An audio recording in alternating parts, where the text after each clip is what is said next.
Good afternoon and good morning. This is Casey Green. Got a exciting show planned for you today. We just received software update 2021.4.18. Hopefully the one that Elon is saying that's supposed to be out this week that doesn't have the radar, but I did have two instances of phantom braking at bridges that had overpasses in front of them, so I'm not sure if this is the one that he was talking about or not, because if there's no radar, it shouldn't be freaking out for overpasses, according to Elon. Like somebody straight up asked him, "Hey, does this include phantom braking fixes?" And he said it does, but either they're still working on it or it's not in there yet. So there's a possibility we'll have another update this week, which would be really cool. A bunch of other people are getting different updates, which is in the 2020.21.4.15 series, and we'll see what happens with that. So that's why I'm thinking there's still a possibility that that we have another one coming. Green the Only says that we will get, or that we have received at this point, a update to the wipers. They use all the cameras now, and we'll see what happens with that. Our rest of our guests and hosts will be joining us in a few, but we've got a few items I picked up for us already, and then I've got to find the question and answer file and see what interesting questions have been posed already. Sorry for the lack of warning. We were over at the Maryland Tesla Club supercharger. Oh, sorry, the Southern Maryland Tesla Club. We went to the grand opening of the Waldorf supercharger, and that was a blast. My wife Luna and I, we went. Well, what time did we leave here? We were late. We left at shortly after 7, and we started our testing for the update. And the car is much better at flashing lights now than it was on the last 3 updates. At the fire station that we normally do our tests at, the car it did try to stop, but when I pushed the go ahead button, it proceeded on through, and that was lights warning of a stoplight.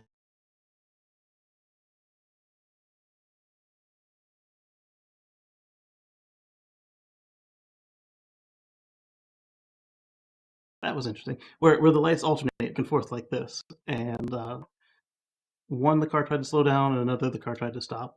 But at all of the others, it seemed fine. So I'm willing to say that it's doing better.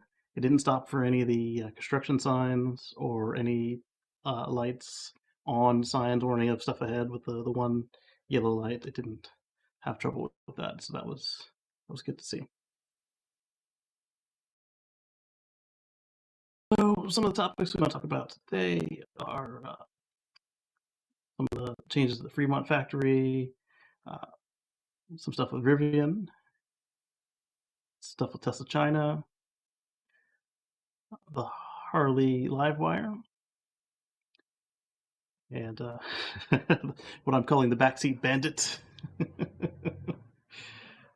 Oh, and our friends have put in some other topics that look like they'll be interesting to discuss today, as well as I did touch on Elon saying that the phantom braking will be solved with version 9, but the reason I say that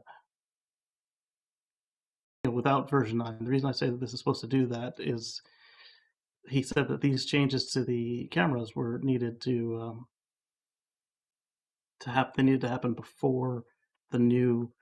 um, before the new cars hit the road, the new Model S and the new Model X, and with them, I don't know if they were always planning on not having a radar, or if they had a shortage of radar chips, or if during the chip shortage they decided they weren't going to put the radar in, or if software itself was holding these cars up. But it was interesting to see. Hey, Marcus. Hey, Robert Williams. And yeah, I'm glad to see you're here as well. Good morning or good afternoon. Good afternoon for you. Evening. Yeah. Okay. So Marcus, in particular, I wanted to talk to you about the some folks this morning I saw have received emails on their new Model S regular Plaid, not Plaid Plus, stating that they should get their cars towards the end of June, beginning of July. And that is exciting because many people have been waiting a long time for these new cars.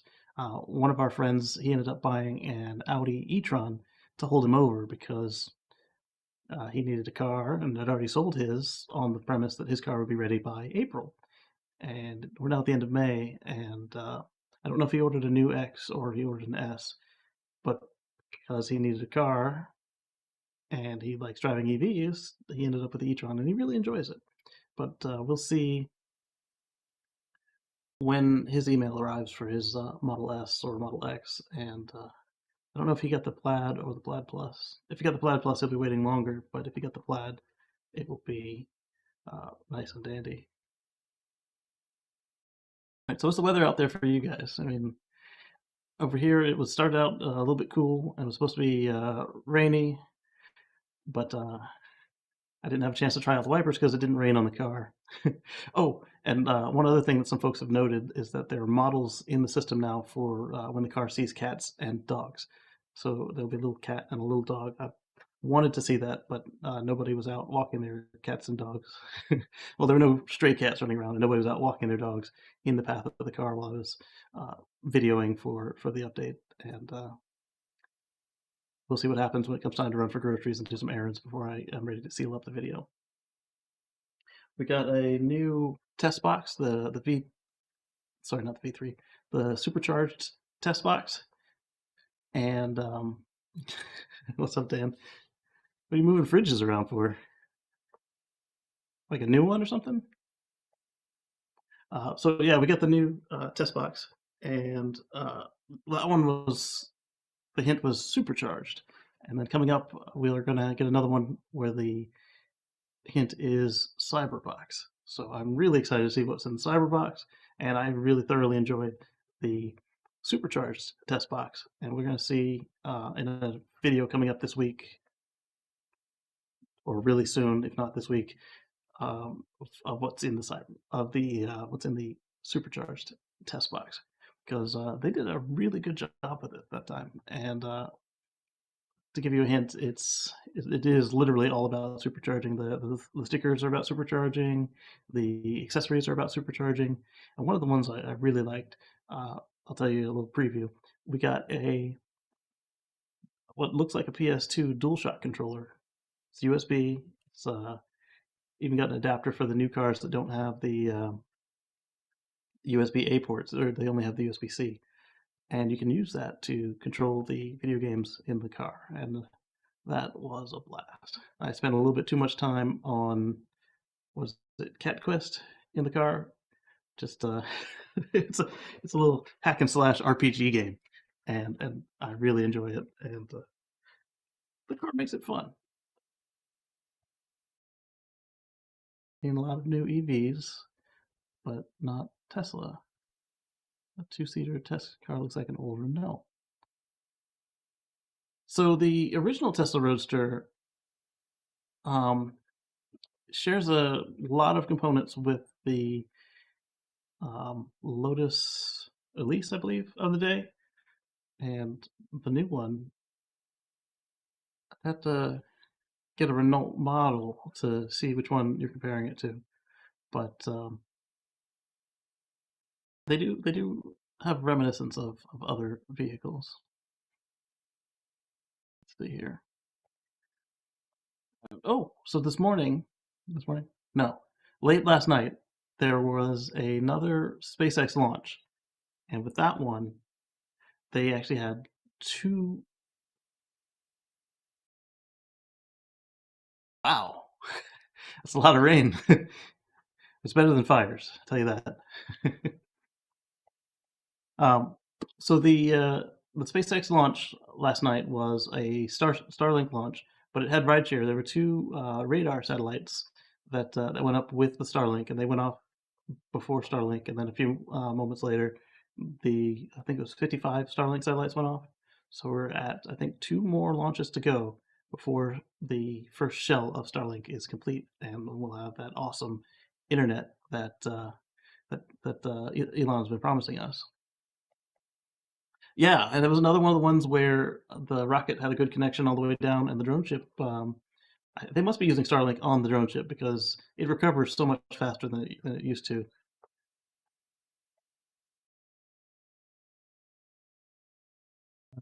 New batteries. They're still doing track testing. Yeah, the track testing was quite phenomenal to see the car with the wing that looked like the old Model X wing, but bigger.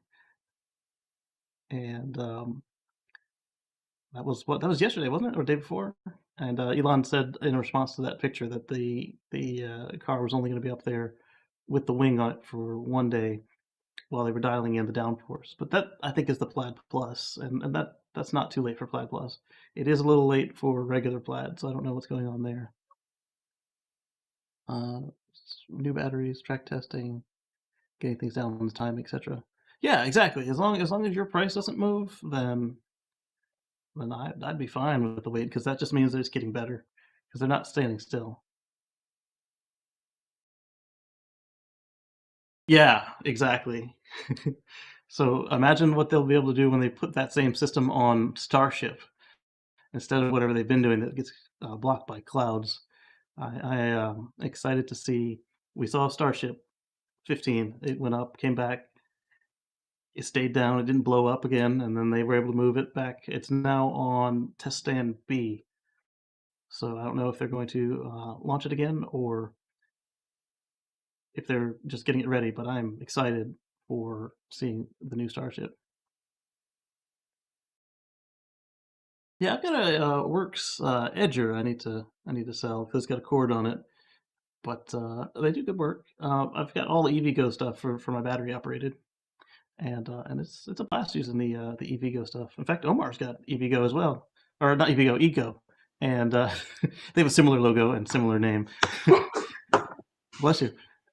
And yeah, we just gotta be patient with them, and they're gonna come out with a good product eventually. Yes, exactly. Yes, the Plaid Plus. uh, Elon is coming to the UK, and oh man, you missed him. Yeah, that's going to be sharp. So at some point when his car is delivered, go check out High Voltage and Performance when they get their Plaid Plus, and it is going to be a blast. I'm hoping to get a ride. I might have to come meet you in Texas, or if you come up this way, we're going for a ride. Uh, um, yeah, I still don't know what happened. Why I don't think the rocket cared about the seagulls. I expected they would move, but they haven't told us what happened yet, have they? You We're haven't heard just anything, have going you, with Omar? it sacrificed itself for the seagulls. That's I expensive. like that narrative. I, I, It cared I about all lives. yes. The last two, yes, absolutely. Sorry, I've been talking all day. All right, so let's get started on the news. Oh, we did see our friend Purcell while we were at Maryland, and he showed me the SATEC CCS adapter for Model S and Model X. Well, actually, all the American Teslas, and he's got some feedback, and then some other folks had different experiences with it. One guy said that he got 75 kilowatt charging from it, and another guy said he could top out at 50 kilowatt. But at 50 kilowatt, I'm not seeing spending $400 to $600. I would just stick with my Chatamo if I'm getting off of the beaten trail from the supercharger network. Well, I But mean, it's if you didn't already have a Chatamo adapter, right. If I didn't already then I have the could see Chatamo, you spending the money for the CCS versus the Chatamo because I think CCS is going to be more viable moving forward than Chatamo. I agree, and with the Chatamo that exists today, anything that's left, uh, it's usually just one of the available plugs. So if you've got a station with 10 or 20 plugs, there'll be one Chatamo. Everything else is CCS, and the Chatamo will be shared with the CCS. And if you're unlucky enough that somebody is on the shared CCS, well, you got to wait for them to finish before your car will pick up and start charging. Assuming the system even has that set up, sometimes it just pretends that it's only one person, even though it's two spots, and you got to wait for them to leave, unplug everything before you can even start paying. It's not like you can just wait for them to unplug and then your car starts charging. So if you don't already have an adapter, I would get that CCS adapter, but I wouldn't unless somebody was going to trade me, I don't know that I would give up my CHAdeMO adapter at that price. Honestly, at this point, as built out as the Tesla network is, and the fact that it just keeps getting better, if I didn't already have an adapter, I probably wouldn't spend that kind of money on an adapter because I just don't see me using it enough to make it worth it. Yeah, they have a London in Australia. I didn't know that. That's cool. Well, they have a Jersey here, so and York. We've got a lot of them. All right, Oh yeah. so let me real quick. Well, tell us about what's going on and what you've thought about your test drive of the Model Y while I pull up all the news. As I said, I came in late this today. So last week I got to test out the Model Y in like an extended test drive. So I had it for a couple days, which was nice. I got to test out their autopilot, and it worked extremely well. Uh, a lot has changed since the last time I had a loaner with one, which was a few years ago. So it's definitely improved a lot. However, it was still not something I would ever rely on. I mean, not at this point. I There were a few times that it tried to do something stupid because it didn't know how to handle certain situations that came up in the road, certain Yeah, weird merges or construction areas that was a little weird and had the lines and lanes screwed up. It still drives like a, teenager. I don't know, like a brand new teenage driver hasn't learned yet and doesn't know what to do. Yeah. It continues to get smoother. The version that downloaded last night that we drove today, it's still smoother. Um, the it says minor fixes, but it's definitely all changes to autopilot, and I enjoy it. I need some more time with it to be able to put some of it to words, but at this point, it's not like some of the previous versions where the only changes were how it behaves with the flashing yellow lights and maybe some edge cases. It is significantly different across the whole uh, experience. Not enough that you don't know how to operate it, but at the point where you will feel differences if you're paying attention to it.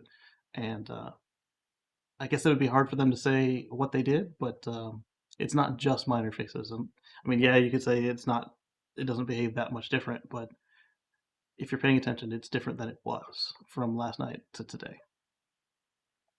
So one of Yeah. the other things that I noticed is the speed of supercharging. Yes. That Model Y, Yes. that thing charge. I mean, it pulls Mm, and it pulls a lot of juice, and I mean it's completely night and day compared to my older Model S. yes. Especially on the So V3s. I'm gonna miss the free supercharging, but Yes. I'm gonna be enjoying that faster speed. So Put your referral code in the chat. Get yourself some 1,500 miles of free supercharging. Get Omar some 1,500 miles of free supercharging. oh yeah, Hey, Anders. definitely do that. Yeah, Robert Williams brings up a great point about the adapters, and this is the reason why a lot of the third-party charging networks and Tesla are discouraging the use of adapters.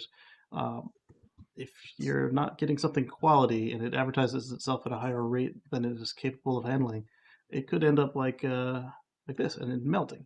It's like particularly if you use they have what they call the JSLA, which translates Tesla to J1772.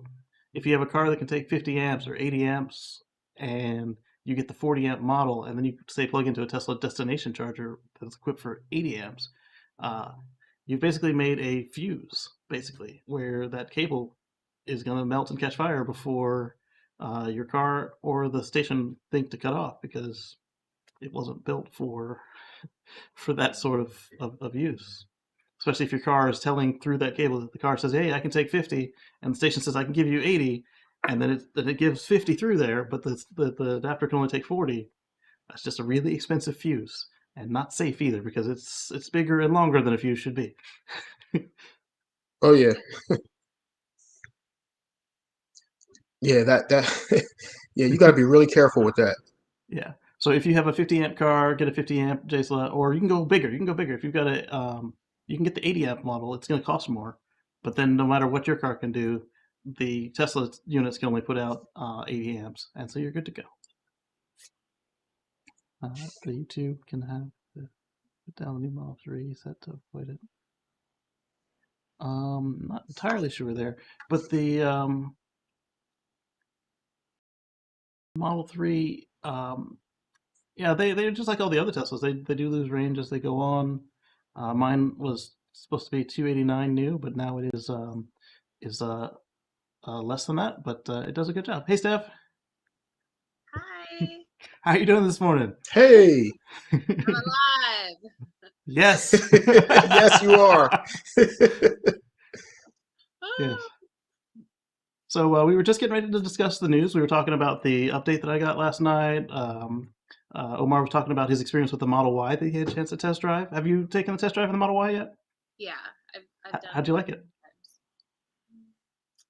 I liked it. I liked it enough to buy it, but Yeah, yeah, you used to use somebody's code, right? I did. Good. He promised he would give me Jenny's though if I used his code, and Oh, he has not given me any Jenny's.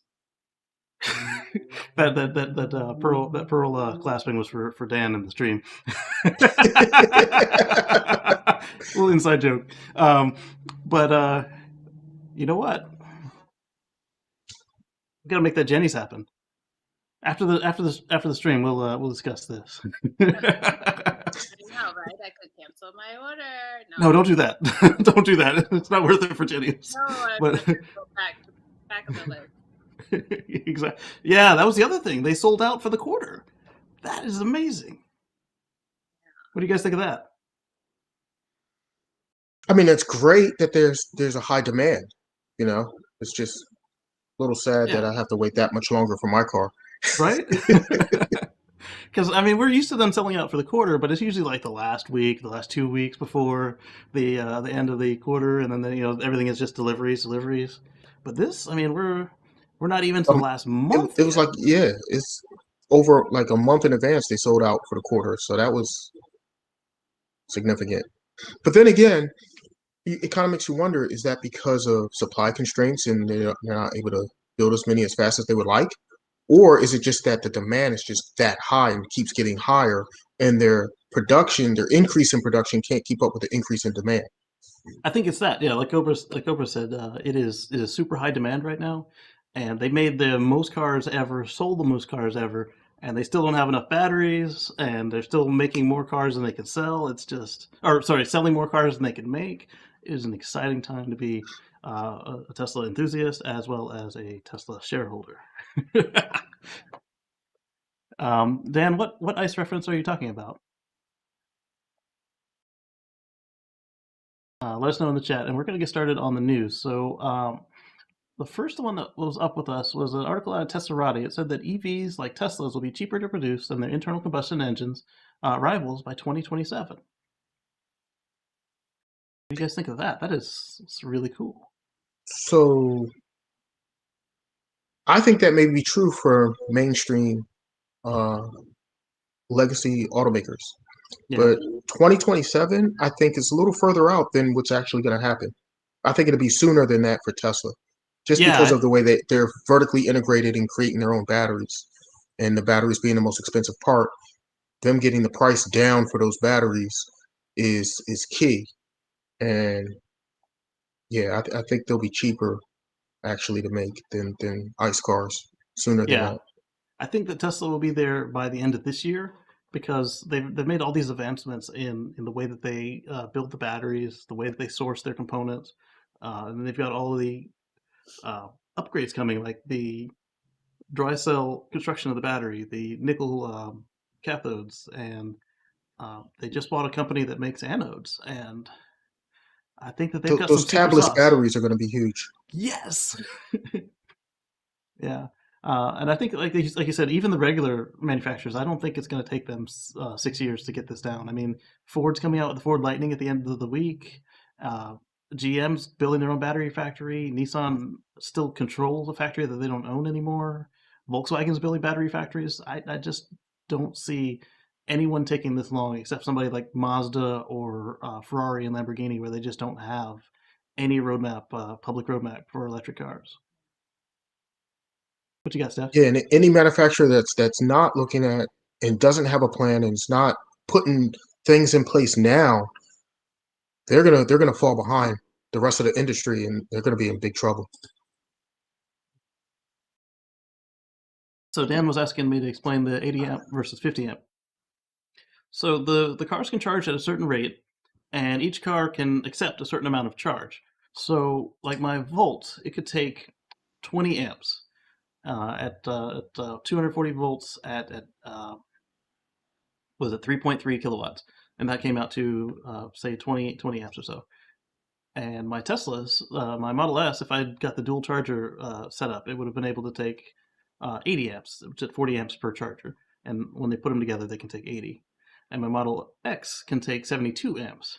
While all the new Teslas that are coming out in 2020 onward, even part of 2019, they could all do 48 amps at a time. And so when the car plugs into the charger, it advertises, hey, I can take this much. And so in this case, your guys' Model Y would plug in and say, hey, I can take 48 amps. And the charger would say, hey, I can do 80 amps or 40 amps or 50 amps. And then they would agree, hey, whoever's number's lower, let's do that. So in the case of the car, they'd say, it's 48, let's do 48. But if you've got an aftermarket cable in between that doesn't match what the charger thinks it's got, the charger thinks it's got a 80 amp cable, so it's going to send the full 50 amps down to the car, 48 amps, and that's more than the cable can handle. The cable will catch fire and melt. So that's why what we're saying is you want to make sure that if you get a third party cable, that it matches the rating of the car or of the charger, whichever is um, higher. That way, when they do their handshake, they don't agree on something that your equipment can't handle because they're not expecting extenders or anything like that. They're And just this not is built mainly for that. for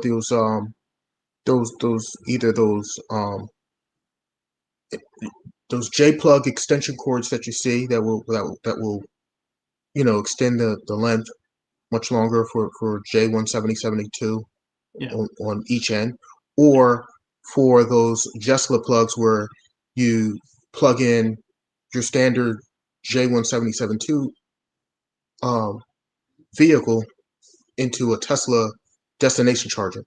yeah. So those are mainly for those type of adapters because those are the two most common use cases that you're going to see for that.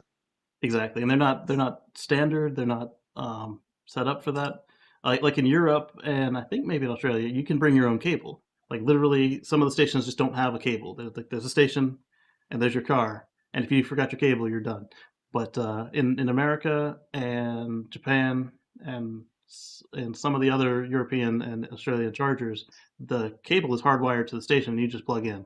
But those standard cables that you can buy for those cableless units, they have a setting in them that tells the station, "Hey, uh, I'm a cable, and this is my rating."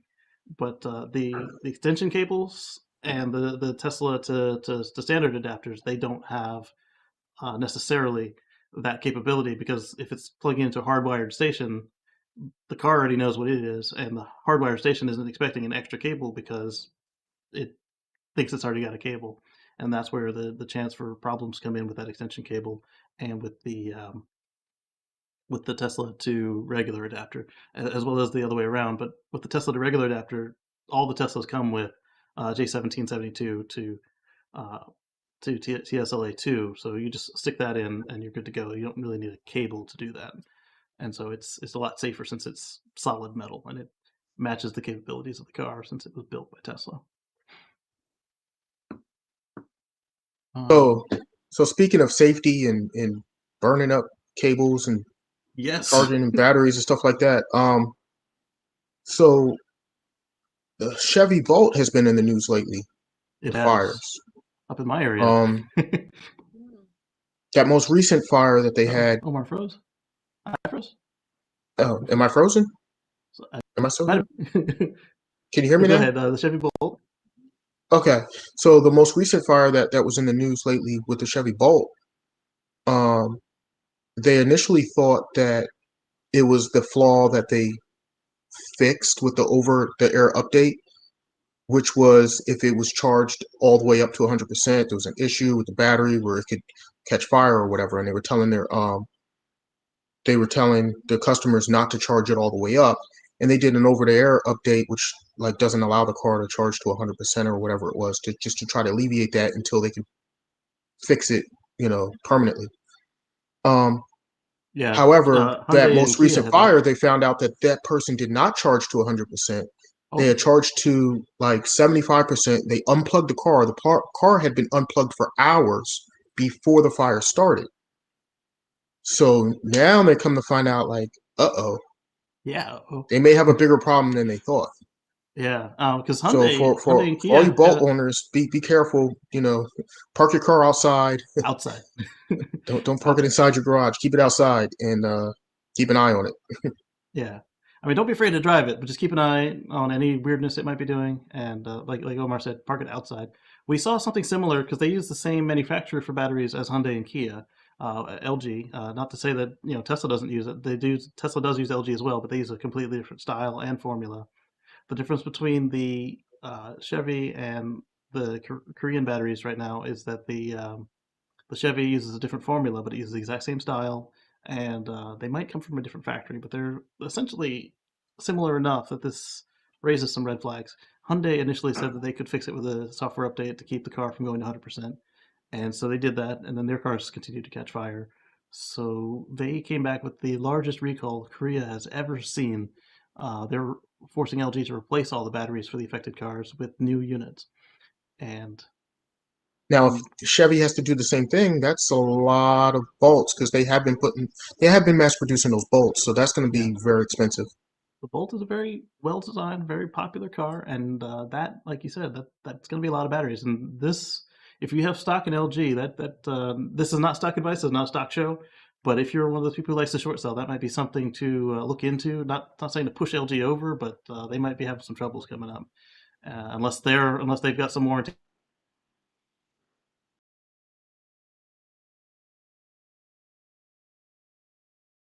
Man's trying to get me.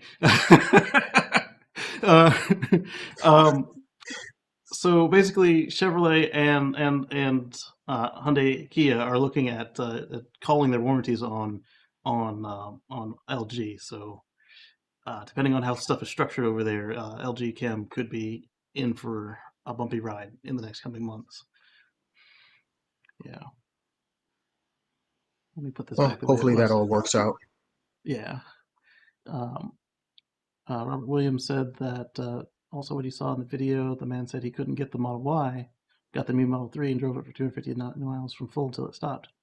Ah, um, I Well, that's not good for the health of the battery to drive it until it completely runs out. yeah, that Um, I would avoid, but I wouldn't necessarily avoid any particular Model 3. The only reason I would personally not get a Model 3 is it's a little smaller than I like, and the seating position is just like my Model S, where your legs are straight out in front of you, and that actually causes me a little bit of discomfort on longer on longer trips. oh, you do have a dog. Very ferocious dog. Right? So don't be I stalking. watch I watch my ankles around him. Oh, Hey, he's like 17 pounds. He's pretty big. hey, he can put a hurting with those jaws. So yeah, exactly, Dan. Each of them has a rating. You just got to make sure that your aftermarket equipment matches the rating, the highest rating. That way you're good to go. Because if you try to match the lowest rating, that's where problems could occur. Or don't use aftermarket stuff. That's what both Tesla and the charging providers would prefer you do, because they don't want their stuff to catch fire. Right. And if you do use something aftermarket and there's a fire or whatever, you know, you're not going to be able to blame Tesla or the. Right. The fire marshal's going to look at you and be like, "What is this thing?" Yeah, exactly. So it's kind of like that. Like the diesel hose has a bigger nozzle generally than the gasoline nozzle, and they're not designed to fit each other. But if you go and get a diesel-sized funnel and put it in a gasoline-sized hole, it might still work. Or if you do that aim back thing that some folks do when they destroy their gas cars, that's essentially what you're doing there. Um, There he is. He's vicious. Vicious. Yep, that's right. There's no cable at the free chargers here. He's cute. He reminds me of that the dog on Fraggle Rock. I didn't know that one. Oh, Fraggle you had to Rock? be a certain age for that one. I'm gonna I say, remember Fraggle I'm Rock. showing my age. no, I'm old enough for Fraggle Rock. That was. I don't think my brain cells go back that far. I had to delete I've all slept that. since then. Oh Yeah, man. I don't remember. To me, he reminds me of the dog on like the dog beast flying thing on Neverending Story. Oh Oh yes. yeah. What was his name? Folkroy or something like that? Yeah, Something like yeah. that. Yeah. Like, doesn't he like when He he does. Yeah, yeah, yeah. He does. He does.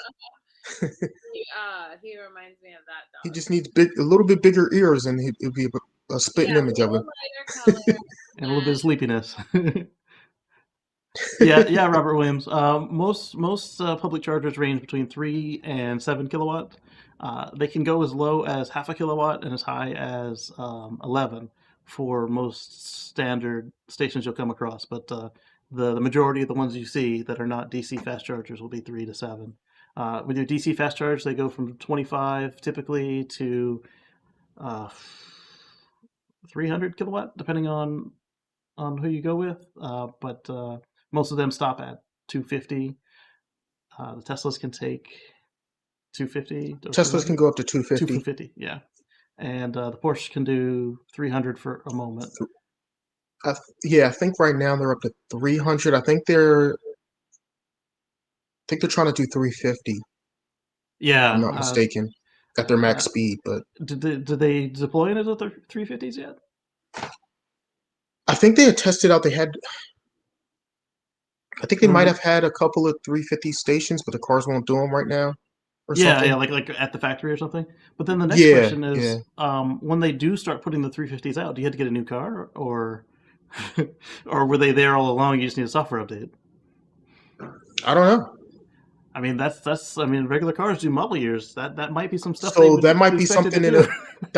in a different model year. Like, oh no, yours is too early. You You can't do you it. can't do it. But I mean, I Tesla mean, they want you to does buy a new car anyway, right? So they're probably going to exactly. tell you, oh, just buy a new one. Yeah, I mean, it's not that Tesla's immune to this. They just don't necessarily wait for the model year. So at that point, you got to wait and see, did mine roll into that group that supports it? Right. And yeah, uh, the fighting at the place at the end of the day when you try to take is something cute. Oh yes, sometimes at the busy stations they get people who uh, the tempers flare and they come to fisticuffs, and it's not cool. It's just charging. It's just a couple extra minutes wait. Um, don't be a jerk. Don't jump the line. You can tell I who's didn't next. hear about that. Where was that? I'm guessing down in Australia with him. It happens in California sometimes too, like towards the holidays. When everybody's trying to travel at the same time and there's a long line or something, or which is, I guess they're trying to eliminate all that, which is why they keep adding, all these new stations. And with the V3s, at least it charges up a lot faster than the old version 2s would because they're not paired. So when all the stations are full, all the cars are still getting full power. So that helps. Yeah. I didn't see them, Robert William. I had a really incredibly busy week, and something was just up with my energy levels. I would do my work and I'd go straight to bed a couple days this week, so I'm playing catch up. That's why I know this was set up before beforehand. Take some vitamins, Casey.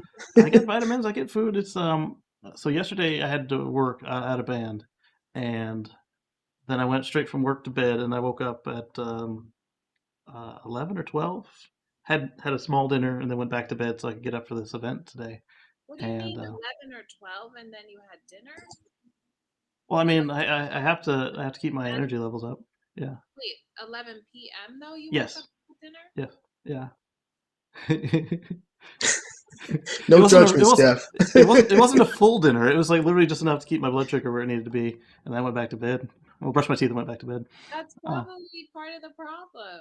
You can't eat that late. It's not gonna.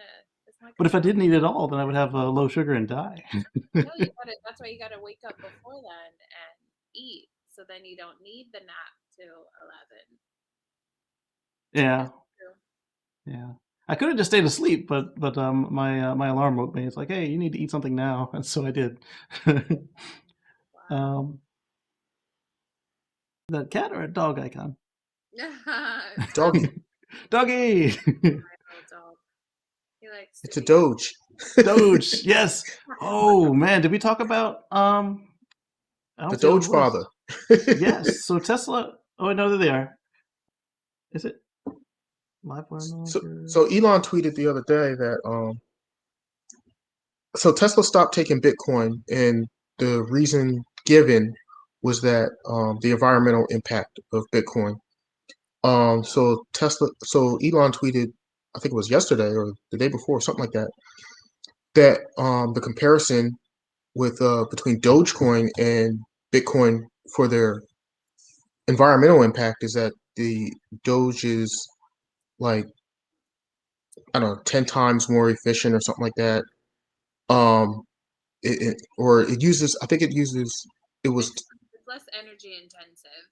it is Yes. less energy intensive. I forget the exact numbers from his tweet. I don't want to misquote him, but I know it was something like 10 times less, was it 10 times less expensive or 100 times less Oh energy, or oh. was it 100 times So less expensive or he wants it to be 100 times less expensive to use Doge and 10 times faster with 10 times larger chunks. So that way it'll be more ready to handle um, the world's payment networks as we're running today and maybe a little bit into the future. but as it And stands right now, it's still way more energy yeah, way better than efficient, Bitcoin on energy. way Yeah, better than Bitcoin as far as the energy usage. yeah. So Somebody the did the question is, numbers. Go ahead. is Tesla going to start taking Doge? Maybe he put up a poll and it was winning last I checked that Doge. Yes, Tesla accept Doge. But Because the people who are following him and participating in the polls, like that's a skewed, like I what is mean, it? it is. it was an Elon You, poll, not a Tesla poll. Yeah. you're right. It's a it's a niche audience. Hmm. But Yeah. if he's gonna do cryptocurrency, the question is, well, okay, if you're gonna do it, Yeah. is this the right way to go versus Bitcoin?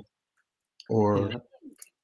I mean, for me, it seems like he is just having fun and entertaining himself and enjoying being a market manipulator. And It seems that way. yeah, like I think that I think it's really dangerous because a lot of people are investing money that they can't afford to lose. Yeah. And I mean, I sold mine, but I made enough to get a few bike racks or a few tow hitches, Nice. more than a few. But it also like I got in super early, just being into crypto to begin with, but it does worry me. I think that he has very reasonable concerns about the sustainability of Bitcoin mining. Is terrible, and especially when you have so many people that are home, that have time, and that can set it up and try it, and depending on how they're getting their energy, is terrible for the Yeah. environment. Yeah. They somebody put out some figures and said that one transaction is 708 kilowatts. So for kilowatt hours. So for my Model X P100D, that means you could charge it 7 times on 7 charges with today's range. That's 266 times 7. but that's for what, I could go Bitcoin, or is that 2,000 for? miles. But that was 2,000 for miles. Bitcoin, right? That's for Bitcoin. Yeah. Right. And So, as Steph said, it depends on how you get the energy. Some of the folks are getting it Right. from straight coal. Others are getting it from their solar arrays. Yeah. But even if you do get it from solar, that's energy that you could have put into the grid to offset natural gas and coal. Right. So Right. unless you're using it on a grid that doesn't want to take your energy, then it's not zero cost. Right. Yeah. And so I see where Elon's coming from. I see where you're coming from, and And I see where you're coming from, Steph. I don't think he's necessarily just that he entertaining himself being a market manipulator. I think the problem with Elon is he just has no filter and just says stuff that he thinks. He thinks of this, and oh, this would be cool or this would be great, and he just puts it out there. Yeah. Like I think yeah, he's just revealing too much of his thoughts. Like he should maybe scale back and not tweet as often as much, or just like keep certain things to himself until it's completely thought out before he yeah. just throws it out there. And Steph brought up another good point. This is something you should do for play. This is your gambling style investing. It's not a Right. regular investment like you've done the research into this Fortune 500 company and you know their financials. It's not like you decided that, hey, Tesla, everybody's talking down about it, but I drove the car and I have faith in the product and the management team, and I just know it's going somewhere. But even then, back in the day, your Tesla investment should have been your play money, not real money, because if you need this money to eat, and something like Elon tweeting or some any number of things that could adjust this market could make it so you're starving or out in the street. You need Right. to make sure this is your play money and not Never real. gamble with the rent money. Exactly.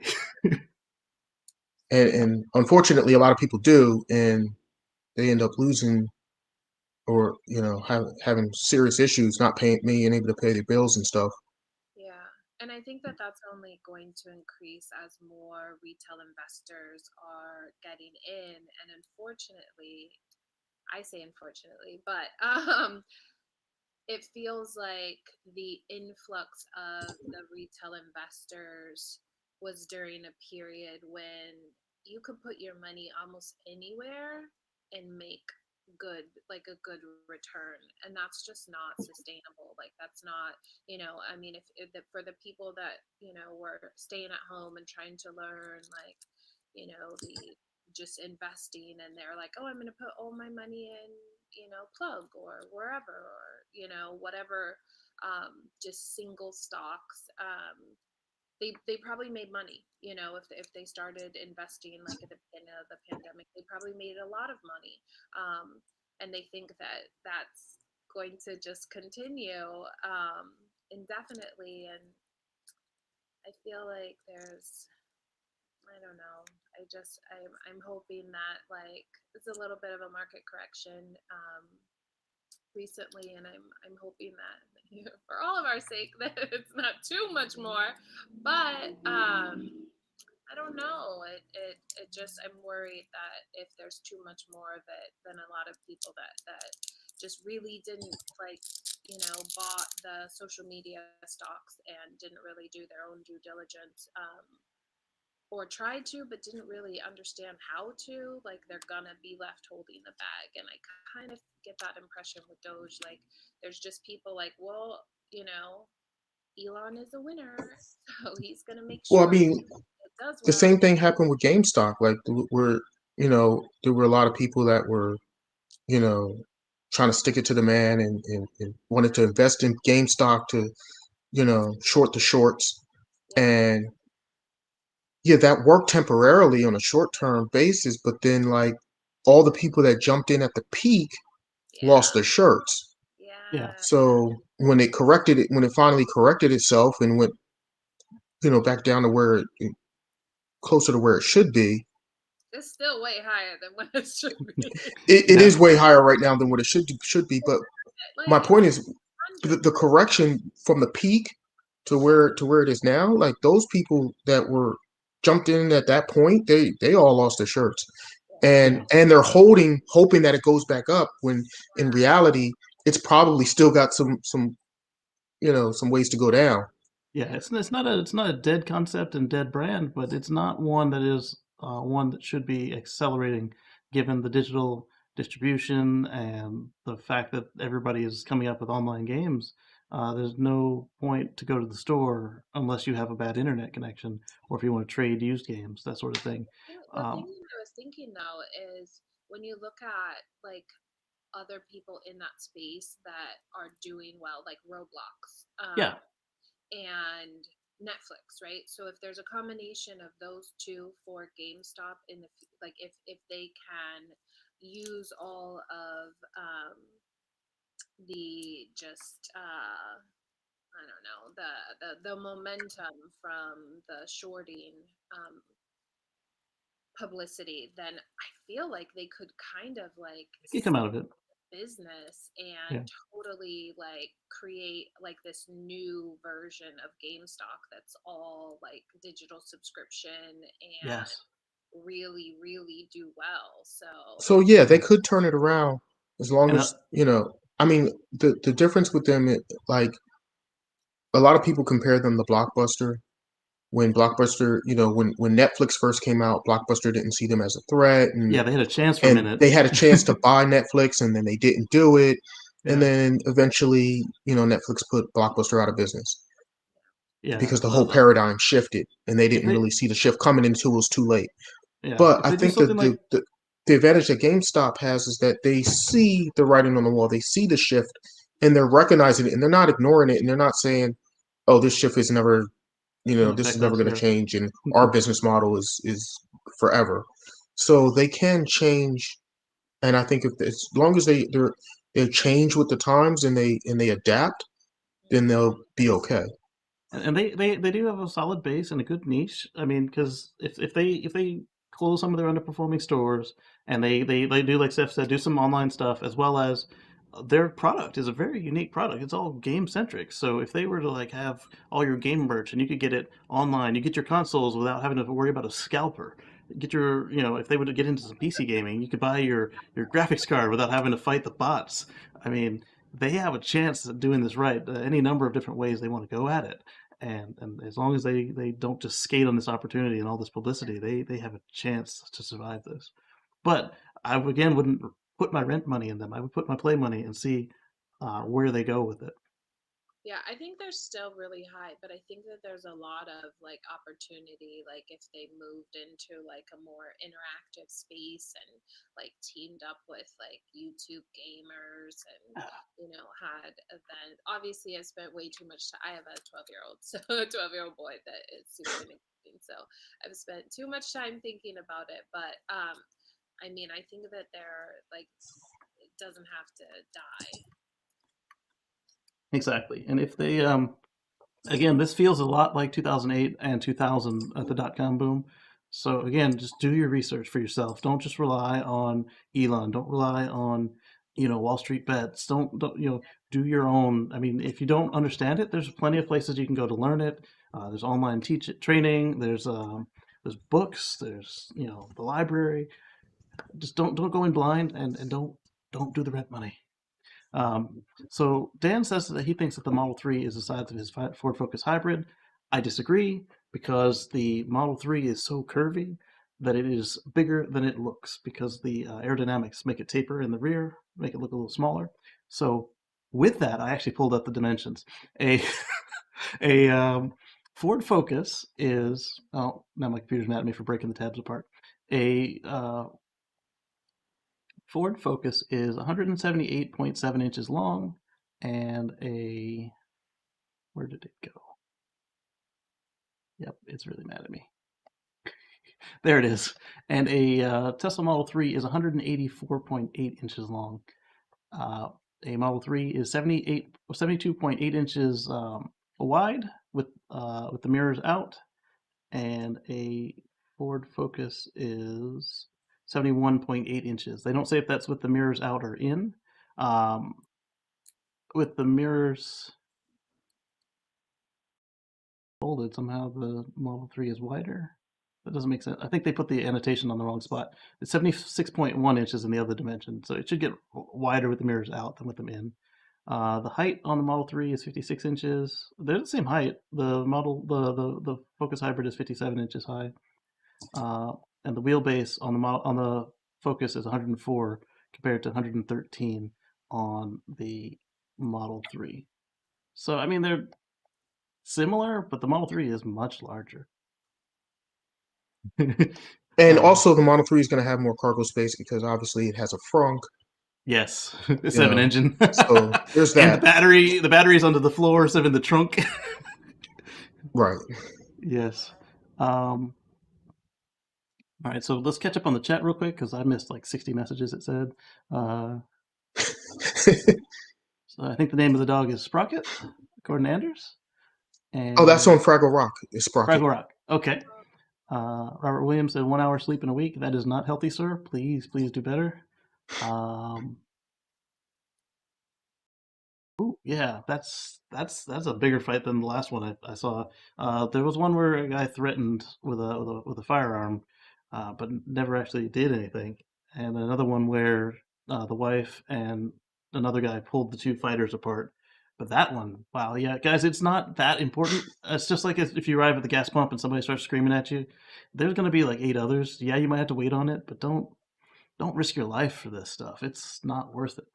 I mean, is it better to just wait an extra 10, 15 minutes, or is it worth like killing somebody and going to jail for 20 years? Like, Right. I mean, you're now I facing assault mean, charges. It's what? or the other guy's facing assault charges. You're facing, medical bills. It's Either way, it's just like not worth it. I mean, whether you're so this is in whether you Wales. beat the other person up or the other person beats you up, either way, that ain't worth it. Yes, exactly. So this was in Wales. My goodness, it must have been a hot day or something. It's just not worth it. Thank you, sir. Thank you. Been doing the hikes in the garden and taking food to people. That's excellent. I mean, especially right now, some of the folks can't get out of the house safely, and this is important that we help each other out through this. Elon can misquote himself. Yeah, Elon can misquote himself. He can change his mind. He goes back and forth. He can contradict himself. So if you're investing on Elon, That's just the uh, way his brain works. He's all over the place with it, and mhm. he just puts it out there what he's thinking. Who's got bad sound, Anders? We can fix it. I think Um, Steph was a little bit low. oh, she was low earlier. On your setting, if you could turn your volume up a little bit, Steph. Next to the camera and microphone icons, there's a little arrow. Oh, low. Yeah, he said low. 96-mile hike and 52-mile shopping. Yeah, Robert Williams has shown me some of the maps for when he goes shopping. That is an incredible distance, and that's a good healthy walk. That's for sure. Talking about him Saturday Night Live, and then it costs. Yeah, yeah. He cost himself a lot of money, and he cost everybody else a lot of money. That's why I'm saying this got to be play money. The um, the only good thing that came out of it is that he's actually staying true to his word. He didn't sell all the Tesla Bitcoin and then announce this. He's actually locked up that Bitcoin. So if you're into Bitcoin and you're banking on it being scarce, it's now more scarce because however many coins Tesla held aren't going anywhere until they figure something out. So it's good for you. All right. Andrew says better. In the long term. Yeah, in the long term, at least until Tesla decides they're ready to sell their stuff. I'm gonna say it's about 10,000 less now in the last 2 weeks. Yeah. Thanks a Yeah, lot. so you took a short term hit, but that's Yeah. why it's time in the market, not timing the market. Yeah, So especially if you were in it for the long time, because at that point, if those coins stay gone for years, and they get closer to that point where there are no more new coins coming in, it's like that's why they call it digital gold because it's just a finite amount. Yeah, you got to definitely take care of the homeless children. That's good on you. I appreciate that. Uh, Dan says GameStop needs to pay better for used games and possibly become a gamer cafe. Yeah, something like that would be nice. And yeah, they are gangsters on that on their trade-in prices. They're worse than the car dealers on the prices. They would actually be super cool, especially if you could make it like interactive as well, but Yeah, like a place that people could come and play. like a modern interpretation of the old arcades. Yeah. Yeah. I think that could be, especially if they sell liquor there. That would be Oh, that would be fun. they need Like a have a lot. kid-friendly side or a bartender, and like the bartender knows, hey, these kids don't get that, and give them like so cotton candy instead. in Atlantic City, New Jersey, they just opened up a huge arcade. It's the largest arcade in the state, Wow. and it's the old what used to be Showboat Casino, which is now just a hotel. It's no longer a casino. They took all that casino floor space, they turned it into a humongous arcade, Yeah, and they put in like tons of like pinball, old school games, a big huge Pac-Man, all types of stuff. It's actually pretty amazing what they did with that. And that alone right there, even I mean it just opened, but they're saying that that's going to turn around that property because that property was losing money. Because they're no longer a casino, they weren't really making money like they were before, and they were like losing money, but now that's going to turn around that whole property. So games is I mean gaming's big. yeah, it is. Um, Robert Williams, yeah, exactly. The 5-year-old graphics cards are going for way more than they need to because these scalpers are doing such an efficient job of removing the brand new cards from the market. Even the old stock of like we're on the 30 series now for the Nvidia side, and like the 20 series we're going for the new price, and then they sold out, and it's a mess. And these manufacturers and retailers need to do better. Like the whole barring pre-ordering. Uh, was silly. And like you had Linus Tech Tips and EVGA actually finally came up with some solutions to make sure that real customers got some in hand. It wasn't as efficient, but at least you knew that people who weren't buying a whole pallet could actually get some and have fun, play with them, or use them for scientific research, or just actual use rather than just mining coins. Not that there's anything wrong with mining coins, but you gotta spread the love. Spread the love. I'm not sure what that was referring to on the cop perspective there. I I'm think he was talking behind on the about chat. it not being worth it to get into fights over, waiting in line for charging. Oh, absolutely, absolutely. Um, the Focus of the Focus Max. I don't know if it was the. I don't know if they sold the Focus Max here, so it's probably just the regular Focus hybrid sedan because that's why I typed in. Um, Smaller stores will do better than GameStop. Yeah, because they need the inventory, and it's easier to get it from. Bless you. It's easier to get it from somebody who is in front of you, and you know that they've taken care of their equipment, and they're going to spend money back in your store. So there's no point in scalping them. Uh, Hello.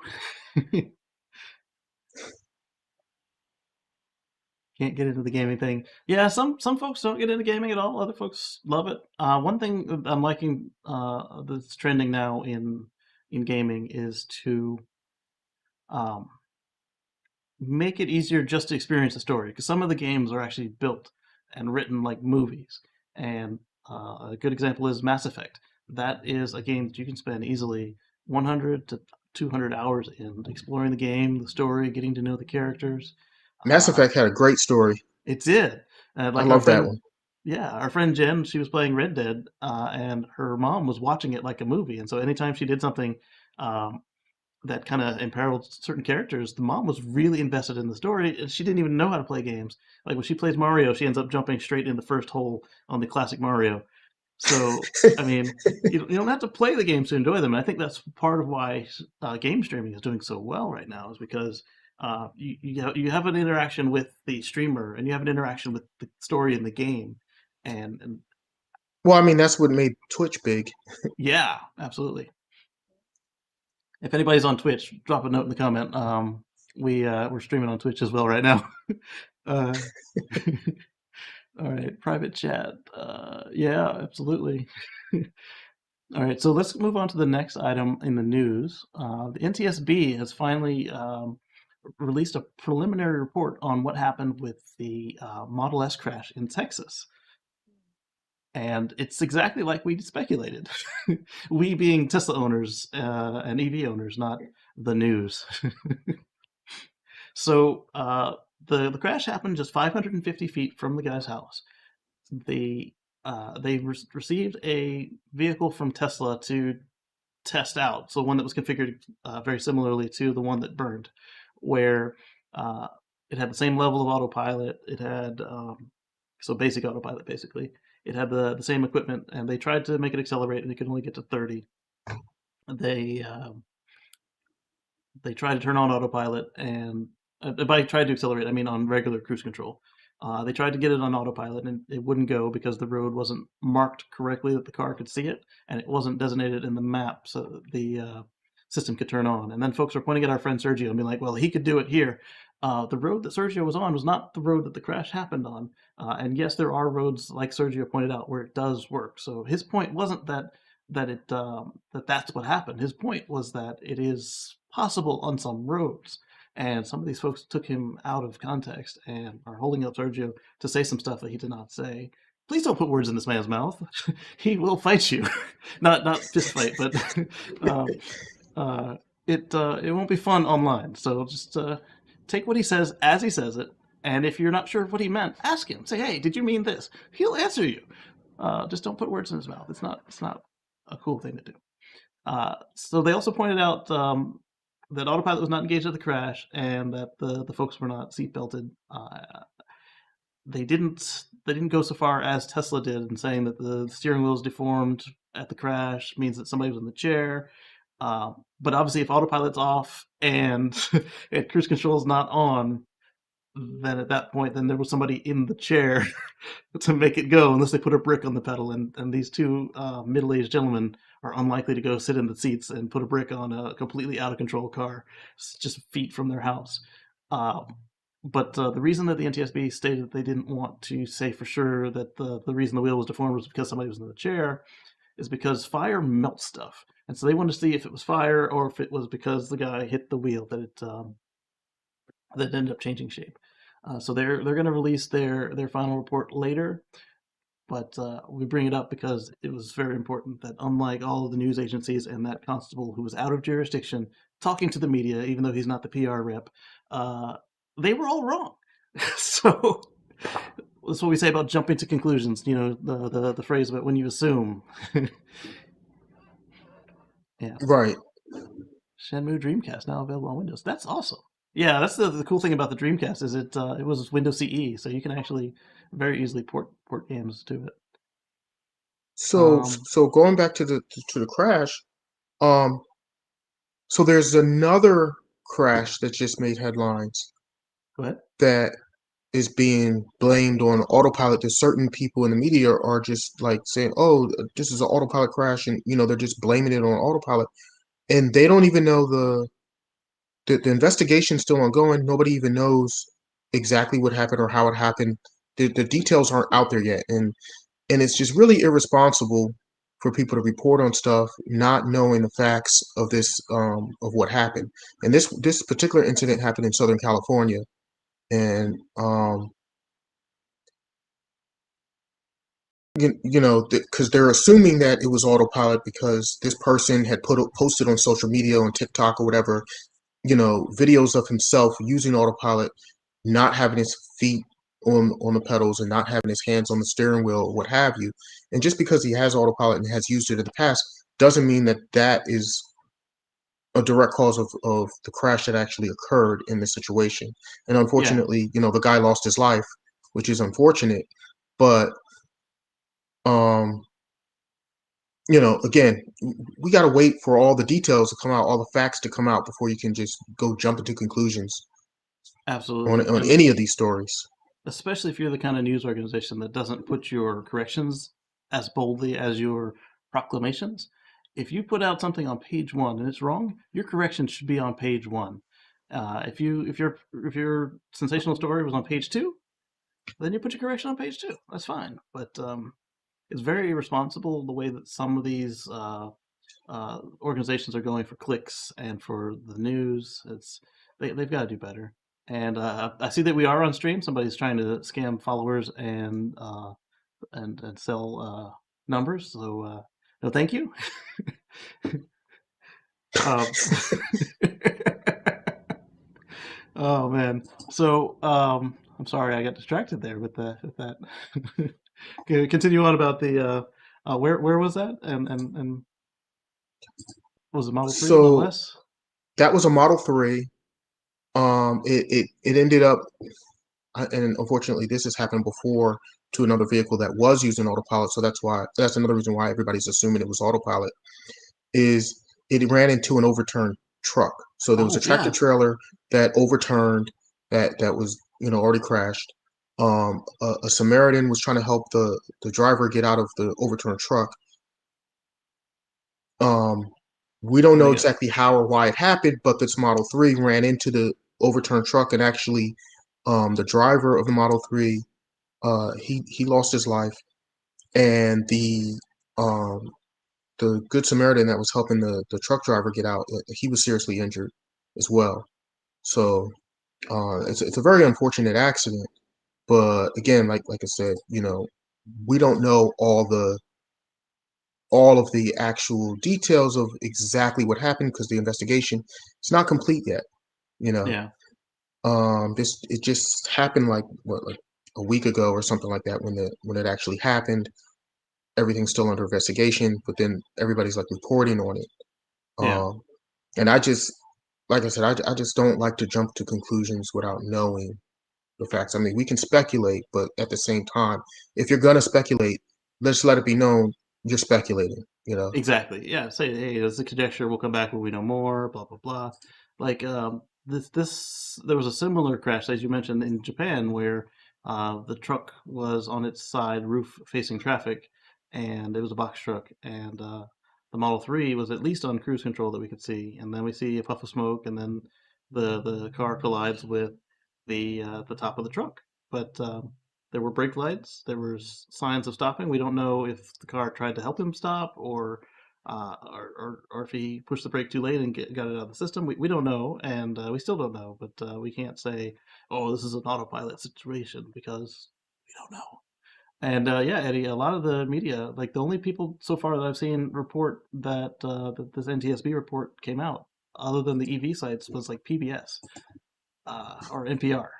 It's like do better, do better. That's why right now there's a whole political party that doesn't believe in the news because of antics like that. I mean, that's not the only reason, but it ain't helping. To see the one where they're riding on the roof that crashed in the Dutch.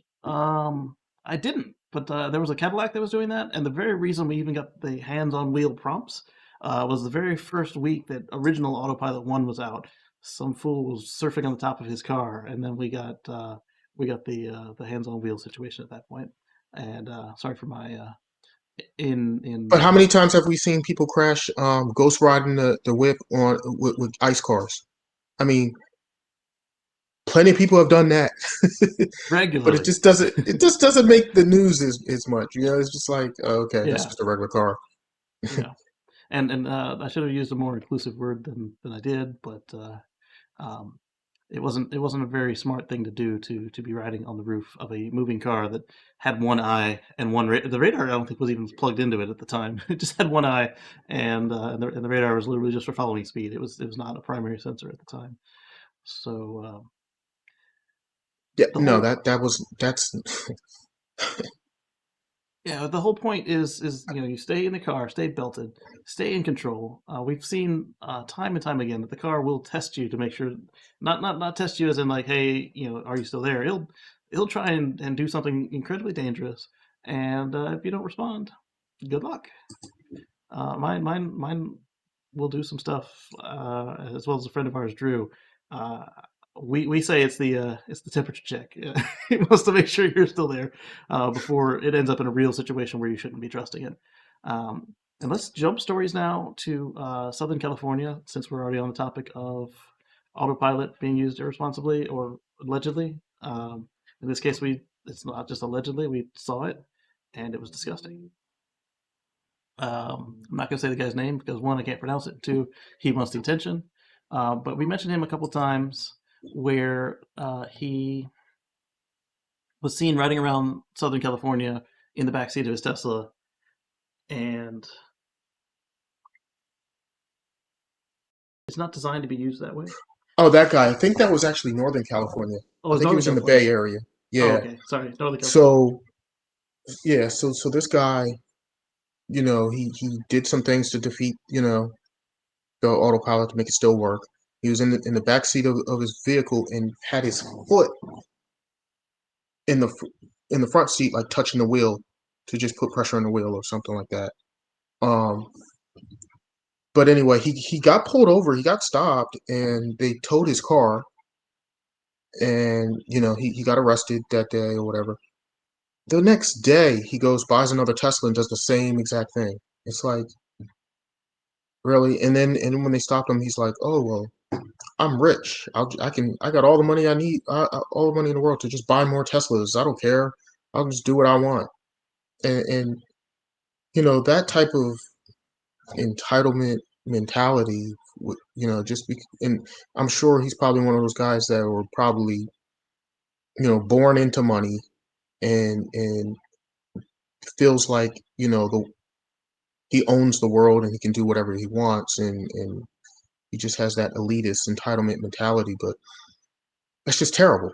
Right. I'd really like to see him completely get his license revoked, and Exactly. the judge just lay down a hefty suspension time, like 10 years, no license or something like that, like something super heavy, just to, number one, um, let him know that he's not above the law and the rules do apply to everybody. And number two, this also set an example that this is not going to be tolerated, that this is ridiculous. Exactly. That was totally reckless and nobody should be doing that. I mean, he wasn't just risking his own life. If that Tesla jumped an overpass into a building, or ran into a family bus, pushed a truck to the point where the truck shut down a major transportation hub. I mean, yeah, high voltage. He bought a red one the next day, and Where he buying them from that he can get them the next day? And I got right. Right.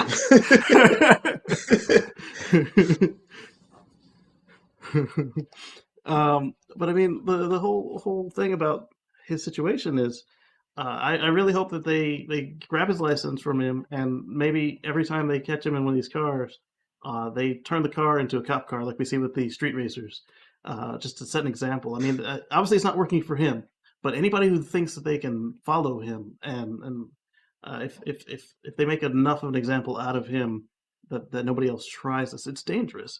He's like, oh, Elon says full self driving, blah blah. I don't know if he's just has so short an attention span that he doesn't catch what Elon's actually saying, or if he's like one of those people who just take stuff so far out of context, or if he's just lying for the clout. But He's just lying. He just wants attention and clout, and right, if he the just car feels like was he just feels like that he's above the rules and the rules don't apply to him. right, if the car was as ready as he claims it is, then Elon wouldn't say, coming soon. He wouldn't say later on. It would be literally as they'd say, "All right, have a seat, and your robotaxi will come get you." We don't see robotaxis anywhere. Not even in the boring tunnel. The boring tunnel right now is driven by Tesla employees, or boring company employees. So it's not a matter of it being legal or even capable of it yet. Um, and definitely not with your foot. The safety drivers are using their hands and feet and keyboards and controls. They're not using their feet to control the car. I mean, there's no way that this guy thinks that the car is fully autonomous. There's there, you read the disclaimers, and if you have to do all of that machination to defeat the system to allow it to do what it does, and then when you come to the point where Okay. you get to a turn and the car can't turn yet because he's not on the full self-driving beta, the city streets beta, as a lot of us like to call it, uh, that tells you something. It's not full driving. It's full self-driving, and it's Well, not ready yet. the thing is, anytime if it's not designed to work that way, if you got to put mechanisms in place to defeat how it's supposed to work, then obviously you shouldn't be doing it. I mean, that's the bottom line. He had to defeat how it works in order to do that, in order to sit in the back seat like that. He had to, keep the seatbelt buckled, or put a weight in the seat or something, or whatever means he did to do it. I don't know what he did, but whatever he did, it clearly wasn't designed to work that way. Yeah, I don't understand why they let him out of jail. I mean, other than money, I don't understand why they let him out of jail, because Well, and he has to he's a have his day in risk. court. I, So I, I so understand, but why didn't they? I mean, so many people uh, that are dangerous get held no matter how much money they have. Why well, why that's was this guy true. allowed out? Well, so after the second incident, I believe he should have been. Like after the first incident, I understand, they let him out, let him bail out or whatever. Yeah, that's fine. But then after he did it again and clearly completely defiant, and yeah, said he was being defiant. right, and he just said blatantly and outwardly that I'm gonna do whatever I want. Okay, yeah, they should have held him in jail until his court date. So Yeah, he absolutely. Take his license. Now, Omar and Steph, you guys both have a little bit of experience with this situation. How could they have done better to keep that guy off of the road before he had his day in court? I mean, I don't think taking his driver's license would have prevented him from doing it. He's not allowed Oh, to do what he's doing. good point. Anyways, maybe that taking the driver's license would have prevented him from buying a new car, Yeah, because he wouldn't be able to prove it. but because I'm assuming you have to have a valid driver's license to buy a car, but maybe you don't. But I just don't think that there is much that could have been done to prevent him from doing it again. You're not going to hold somebody in jail um, for that. Okay, I see. Not pre-trial. Okay, My concern is that other people who see it, who see all the attention yes, that it's getting, that they're going to try to do it as well. And it might pay off for them depending on like how much, attraction or attention their YouTube gets or whatever. Like it may be like okay, I'm going to get a $2,500 fine, but I'm going to get yeah, 25,000 followers or whatever it is. So I just worry about like the calculation that people are going to make, but you can't keep them in jail. right. It seems like there has to be some other like, I don't know, give him an ankle monitor or I mean, something. but he's dangerous to society. I would have liked to see him keeping in jail, but you're right. They're not going to do that. But I would have liked to see it. Could they have done something when he was on live TV, being defiant like that? And I like he mean, was literally doing it again on live TV, so it's like they have evidence right there. yeah, I mean I think that's I mean, they have all the evidence they need for court. yeah, Yeah, that's to be taken into consideration, like for his sentencing and what kind of like penalty he should get. Like he clearly has no remorse about his actions, and yeah, what Omar is saying, like being a threat to the community, like he clearly is. Um, but as far as what they can do pre-trial, I mean, yeah. I mean, if because he's in a missile, yeah, a guided missile, and he's endangering the public with it. And like you said, the clout chasers who might chase him, they might not be as flexible as he is. They might bump the wheel on their way back to the back seat. And then now the thing is not just in out of autopilot; it's in cruise, and now it's hurtling down the freeway, and it's yeah, going off because it's no longer got steering control. It might have the little guardrail bumpy thing that you get for the lane departure warning, but rump, that's not designed to do rumble that. It's strip. designed to help you get back in control. But if you're not in the car, then that's not helpful. It's going to yeah, set a dangerous precedence for Yes. every other vehicle after that. Not even Teslas. Say maybe in the future, thank you Jesus, the Leaf, the Bolts, the Mustangs, the Rivians, Lucid, uh, anybody else has that capability, and God forbid you're doing it in a Hummer where you actually might have the space to slide over to the back seat. That's going to be as heavy as a Cybertruck. Just in a Cybertruck, don't do that in a Cybertruck. Yeah. So That's green terrible. green green the only found code now in the latest versions of the software coming out, like the one that I just got this morning, or late last night that I tested this morning, where it does take into account whether you're sitting in the chair. And he informed us that the camera is now primary rather than the hold the wheel is now primary in the cars that are equipped with a camera. On cars like mine that don't have a camera, I have cameras, but don't have a camera that's plugged into the car. Um, that is now still your primary, but on the cars that have cameras, it looks like they've been making adjustments. Some folks have then went out and tried it, which hopefully they were safe at trying it, but they reported back that it didn't care if your seatbelt was buckled and you lifted yourself from the chair for a minute. It so maybe they're just getting ready for how to set that up so that they're not doing false. Because you don't want the car slamming into park if somebody goes to scratch their pocket or whatever. But It's the for like the seatbelt rings. Like I've tried to like lift myself up. You literally have to have no back pressure and no downward pressure for it not to raise. Like Yeah. you literally have to put yourself into the dashboard and like on the edge of the lip. So for him to even be able to do it on a higher technological vehicle, I don't Yeah. know if that's a word, but it's Yes. bewildering to me. So somebody asked Green in the code if he saw uh, now that they're checking the seat weight, what's that going to stop somebody from putting a barbell plate or a sack of potatoes or a bag of sugar? And he said, well, those aren't going to be heavy enough. And he didn't go into further detail because I think what he's trying to do is prevent people from readily finding a way around this thing, like our friends at Consumer Reports. I say our friends. Uh, they're not our friends after that. Like the folks at Consumer Reports did, where they showed everyone how to defeat the system and the safety, and then Well, left it can't have up. nice things. Yeah, exactly. If you see anyone doing this on the road, call 911, report them immediately, get their plates, say what they're driving and how far they're going. Don't get in their path because if this thing drops out, you don't want to be in their way. And Just imagine how many semis they might run into. right, and if a semi crashes, it could be extra dangerous than them just running off the road or them. I mean, it's already going to be dangerous if they hit a family or something.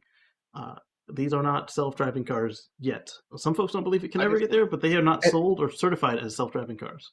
and this type of behavior is only going to slow down Yes. us getting there, because what's going to happen is, eventually with this type of thing, there's going to be extra tight, like regulations are going to start coming out, laws are going to start, and they're going to start cracking down on this type of stuff. And then what's going to happen is that's going to start to stifle the innovation of being able to move forward with it. So eventually we want to get there. And that's, eventually our goal is, yeah, be able to sit in the back seat and have your car be your chauffeur and chauffeur you around. And that would be Yeah. great. But we're not there yet. Yeah, So when Elon says robotaxi is public, we put it in your app, we're certified, call your insurance company, you're ready to go, then you can try it. And yeah, you probably don't want to try this until your insurance company knows your car has got it, even if it is certified, because your insurance might have an issue with it. they might have an issue with you. Yeah, exactly. And you don't want to get dropped by your insurance because then you can't drive anywhere. Yeah, Robert William, we're not at Johnny Cab yet. In fact, the other day, Waymo got stuck. It was on the road and it got lost, and they started running from the safety driver. Like the safety driver was trying to catch up so he can take over, and the Waymo was running away from him down the street. I've saved the video in my queue. And, and so even they're not ready yet, and theirs is actually certified to operate fully autonomous in the city that it operates in. So and they're standard using jets, like a bunch of mapping software and everything, and they've mapped out that yeah, a geo area, that geo fenced area that it operates in. yeah, and And they've got safety drivers following the cars around, and we will get there. We'll get there before you know it, but just don't rush it because it's not safe to do that until they've got their certification. You need to. so, have you seen that new Domino's commercial with this autonomous vehicle riding around Yeah, delivering the pizza? that was kind of cool. It's a little cart that runs on the sidewalk. So, so is that in use? Is that really a Yes. thing now? Is Hmm. that's I actually in use? Yeah, I prefer the one that uses the streets because I don't like the idea of any motorized robot on the sidewalk when you've got uh, folks with disabilities and people, pedestrians on the sidewalk. My This one kid is would not so catch bad me. because it's like 50 pounds, but some of these robots are huge and they need to be on the street. And the ones I've seen on the street move like 35 miles an hour. They're like a Archimoto basically. Dan will love that reference. Uh, that size, but Domino's actually made a deal with Akamoto. they Like did absolutely. they actually did, which Yep. they tried to do it. Domino tried to do it a while ago with the Bolt chassis, I think. The Oh yeah, the new, Cruise. Yeah, yes, the the Cruise. Cruise They tried to Automotive. do the Cruise, but nobody bought it. It It was was a supposed to Bolt, come but from Cruise Automotive. It's confusing because GM had a car called the Cruise, yes. So and they GM owns Cruise Automotive, which is yeah. an So they autonomous tried company. to they did it with a smaller ICE vehicle, but nobody would buy it just due to the basic maintenance of it from Yeah, before. So I think the Arcimoto version might do slightly better once yeah, and it it's able has to handle the downtowns and the cities a little better because it's got a smaller footprint. Robert Williams says that TikTok stops people from putting up some of those. I good. think that's awesome because I wasn't sure what their control policies were. If you see it on YouTube or Facebook or Twitter, uh, report it as unsafe activities. They will then have a moderator take a look at it, and and at least we can stop folks from spreading it and getting the social media burst that they're hoping to get. Uh, but another reason to report it is, Twitter or Facebook, YouTube, they may have a little more information on the user to get it over to law enforcement, to get it over to the courts, to um, uh, keep the rest of us safe from these folks that are abusing the systems. Eddie says they're not Domino's. Who was it, Eddie? The one I saw was Domino's. Really was one. I guess maybe other Maybe companies they're might be much doing of the them. same thing too. Yeah. All right. So we talked about the Texas crash, and we talked about the cloud chaser. um, so Tesla agrees to pay fine and install a solar project in air quality case with the Bay Area District. He doesn't recall the brand, but it wasn't Domino's. So that's cool to see that there's more than one brand doing this. That's awesome. So Tesla has agreed to pay a $1 million fine and finally put some more solar roof on top of the Fremont factory as a part of a settlement that they had with the Air Management Board. More solar is always good, and it doesn't give any details about what they did wrong. It just says failure to conduct required emissions testing. But is that emissions So on the factory? Because you can't do emissions on the cars because they don't have anything to they don't have test. emissions, right? So Yeah. so it kind of makes me wonder if it's like some kind of technicality, like, oh, they weren't doing emission testings on their cars before they put them out, but they never applied for this waiver that they need to have because they're all electric cars and they don't have emissions or something like that. The number on the fine, it being $1 million, usually for a big major company or something like that, it's like Slap on the wrist. $1 million is for them. That's like giving me a fine of $10. It's like, Yeah. That's still a lot yeah, though. okay, whatever. Don't do that You know what I again. mean? It's like, I mean, that's what makes me think that it's so minuscule. Whatever the actual violation is, got to be minuscule. Yeah. That number Robert, there, Omar. You're a baller. I'm a baller. Oh, because I can afford $10. Hey, I can't afford a $10 ticket. So Robert Williams does have a point. A lot of jurisdictions do kind of turn you around. So you want to make sure you're calling the non-emergency number. You want to make sure you're calling the one that is in jurisdiction for that. But the ones where you want to call the emergency number are when they're actively doing it, and you can see if you saw them later, then you want to do the non-emergency number. But if you actively see them, then the emergency services should get you to somebody. You just tell them, hey, this guy is not in the driver's seat, and And they this they car is ought driving to. down the road, and looks dangerous. It looks reckless. I This have a feeling behavior, he's going to hit somebody because he's not in the chair. By uh, now, right? the yeah. 911 operator is going to be like, would that be that vehicle that's a Tesla? And you're like, yes, it's Well, that hopefully the vehicle. 911 operator is more professional than that and actually just worries about the Well, dispatch before they because start they'll chit be chatting. confused initially. They'll be confused about what vehicle would let somebody drive Doesn't without matter. I mean, because like we saw with that police. Cadillac, with the guy who was surfing through the sunroof. It it's not legal. It's not safe, and it shouldn't matter what car it is. So if the Definitely if the gonna end up 911 operator is professional, what is the number there? Is it um? So I mean, definitely will end up on an episode of 911 or Lone Star 911. yeah, It's definitely will. I can see it next season already, yeah. and it's going to be there. It's going to be. I'm interested to see how they write for it because I know the writers are looking at this like, Yeah. So the good thing is that Tesla settled, so they've agreed to make right whatever was wrong, and we're gonna get to see some solar cells on the Fremont factory. They've got a token amount of cells out front by the delivery area and the supercharger, but when you look at the roof of Fremont, all you can see is just white paint. So it's time. It's time. I mean, put more solar out, Tesla. they need a lot more solar out. Yeah. No, I haven't seen the Robo Trolley. Have you guys? Nope, because I'm I googling it have right not seen that. now. Robo. Um, Is that the Arrival? I it think could be. Leno It could did be. one. So Rivian says that they're going to have a built-in winch as an option on their vehicles. That's going to be awesome. Yeah. I'd love to Inside see that on the Cybertruck too. If they, yes. we haven't seen the final design yet. I don't know. Maybe they could That's do that. competition. That's something Yeah. that that Pedalon is going to be like, oh, it's built Pedal in. on. It's When Elon's being petty. It's just So going to open up and be like, here it is, right here. yeah, Yes, that's a. It's Inside well EVs has put a picture away. here. I mean, that built-in winch is awesome. Yeah, especially for an adventure vehicle. I mean, if you're off road and maybe you get stuck in the sand, or Pull you've got somebody the out. tank turn, but it's nice to be able to pull yourself or somebody else out of a jam, or just to help your vehicle get up a steeper slope or something.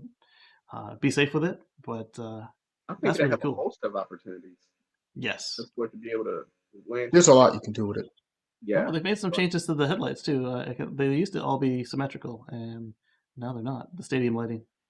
Oh, that's interesting. Yeah, it's growing between on me. I between wonder this, if that's because of high beams or something. That's probably Maybe they exactly want what it the. is. I still like how this is a charge meter.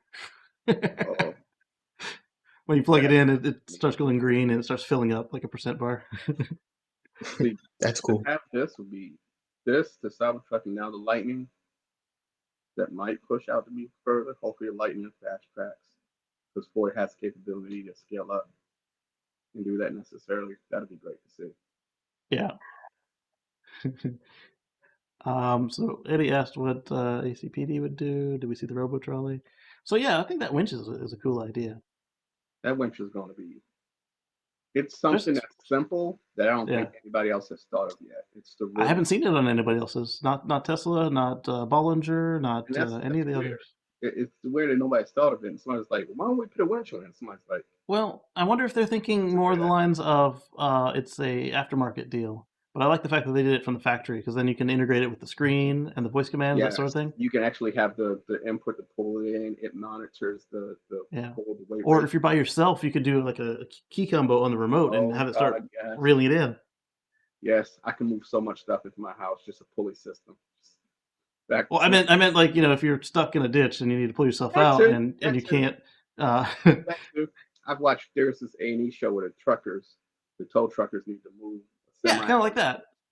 I mean, Yeah, that's the kind of thing you can do with it being built into your car, like as a first party option. Original was most on Gadget definitely. Show on Channel 5. Ah, that's cool. Robotron. Okay. I don't get too much there. I'd like to take a look. Um, But that'd be a truly great thing to see. yep. So it's.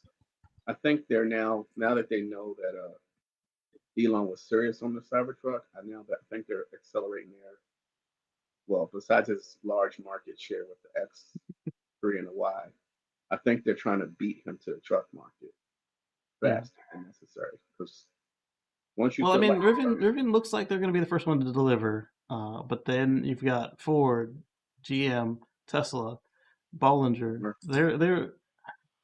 They are in for a tough fight. And again, it's not a matter of Tesla killer or anything like that. We just need to replace the gas cars with the EVs.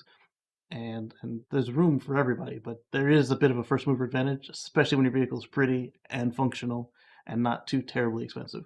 Because yeah, the Rivian starting at 80 versus the Hummer starting at 120, 110. not to mention the top line, uh, that's just the entry level Rivian, right?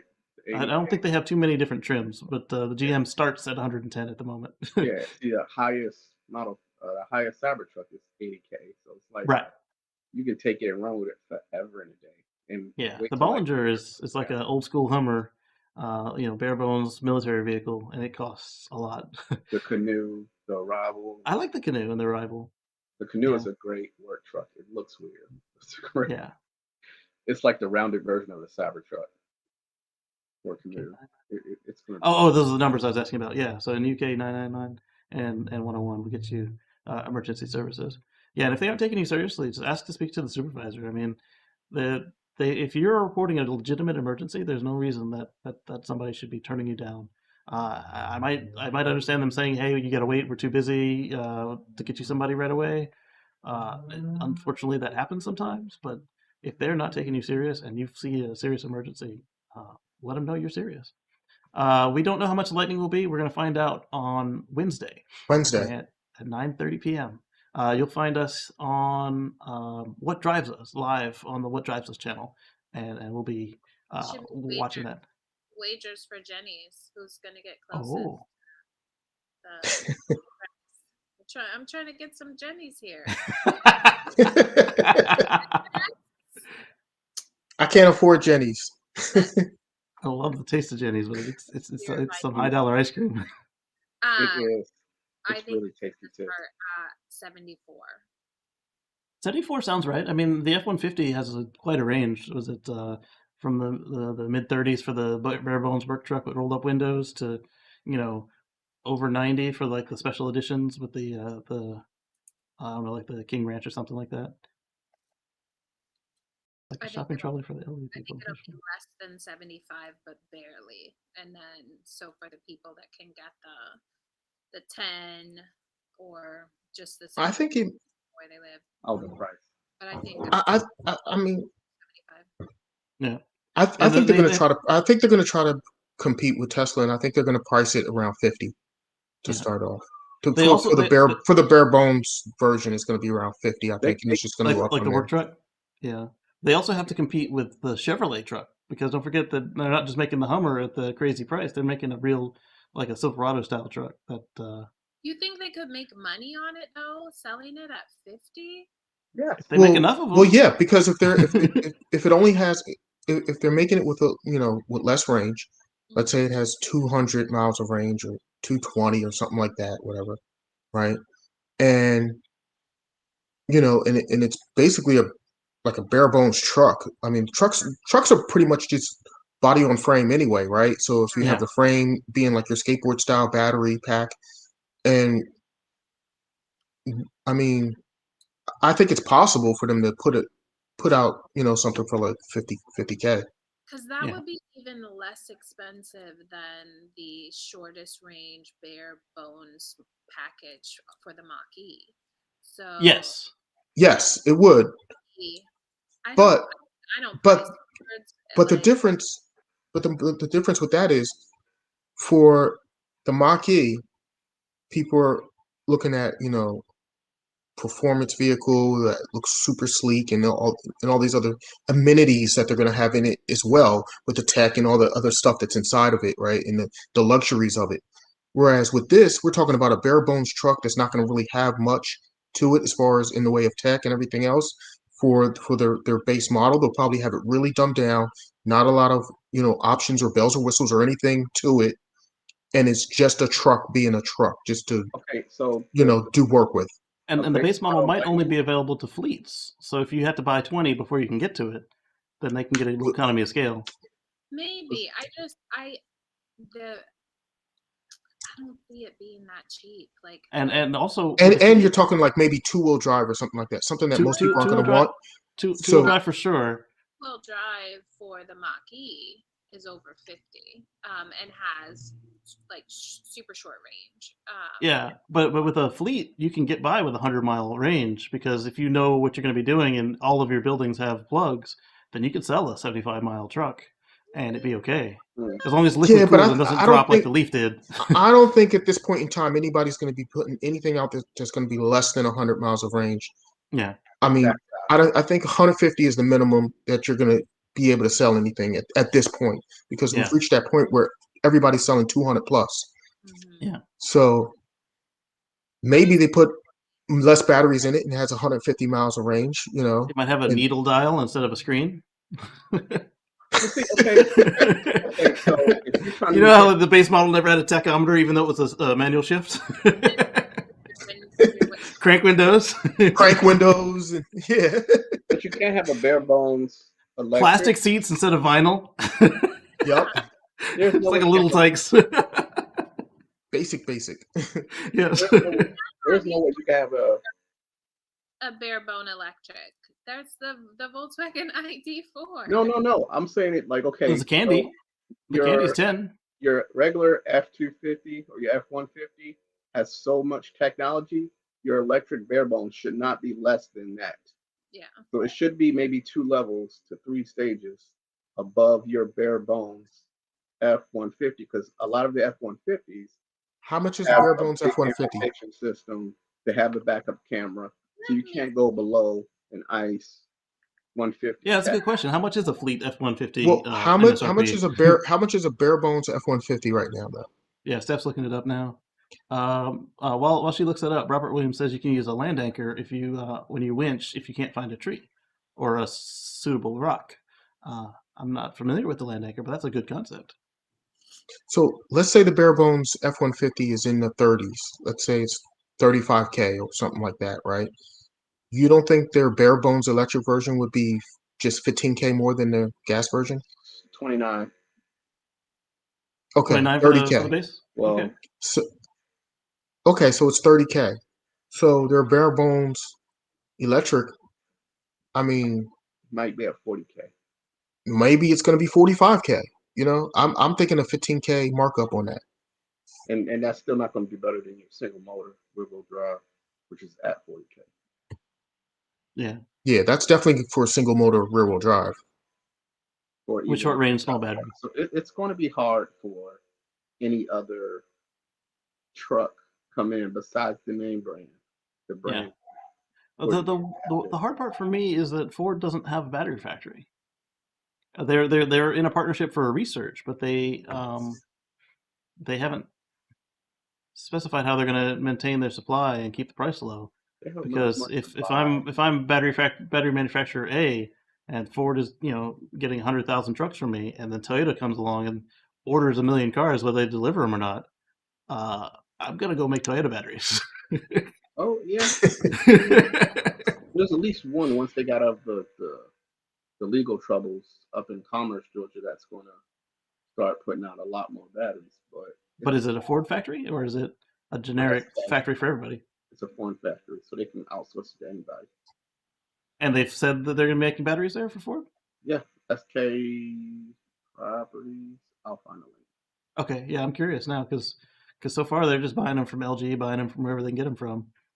Watching the weather for Christie's Brilliant watch, listening to you. Oh, that's cool. And then you mentioned like an old shopping cart for elderly. Yeah, that's exactly what some of those robots on the street are like. But I like the ones that are the size of a neighborhood vehicle, and they stay to the street. It's just don't do anything until I do a live stream on Twitter. I don't understand. Cars from review. Oh, cool. Um, so what did you find in your research there, Steph? It looks like you can get a fleet one for like 25. Oh, wow. Ooh, Omar was right. I didn't realize they were that cheap. But when you look at the levels, it goes all the way to like 75. Oh Like yeah. you want like a more Yeah, if you get the one that people actually want Oh, as a there's a fleet truck, huge range. There's a huge range on trucks with the pricing. yeah, I There- was gonna yeah. say it, Phil, when you said like, you want more luxurious, and I'm like, it's still a Ford though. Like like Ford owns Lincoln and Mercury. like luxurious, my luxurious Ford. Sorry, that sounds really elitist. I mean, they But have a reputation of being of everyman stuff, and so you yeah, don't associate everyman with luxury sometimes. I was gonna say that's actually what I'm so excited about is I feel like where I live, people do drive like the Leafs and the Bolts, and um, it's not just the Teslas. But I am excited that people who have brand loyalty to Ford or whoever will have options in all different price ranges because it really can't we can't get everybody into an EV if the options are only going to be above 50,000. Exactly. So I'm excited for the Ford launch. Even if people aren't interested in the F-150 or the Lightning, I think it's really exciting because there will be a lot of Ford loyalists that are like, oh, let me check out what options are available in the EV world. So Yeah, I think it's really, I'm super excited about it. I'm looking forward to it. yeah, I've said it a couple times, and several other people have said that if everybody who makes cars today were to snap their fingers and start making everything that they make today as an EV overnight, so they start tomorrow, everything if they are running full out, factories don't have any. They're all running overtime. They don't have any downtime. Nothing breaks. it would take them 10 years to turn the fleet to EV. So we need all hands on deck. And so having more options. It would take longer than that because there's cars on the road for that are 20 years old. So it would literally take Yeah, 20 years to yeah, it really would, actually turn over everything. exactly. But Those would that's where actually the park them. programs like the Biden administration is trying to put forward with the like the cash incentives Yeah, for like the older cars, so they'll basically be paying you more, like way more than your car is worth, just to turn it in and get Or Cash for Clunkers 2.0. yeah, yeah, yeah. Yeah, That yeah, exactly. a Cash for Clunkers will literally have somebody buying $100 park car to yeah. send it.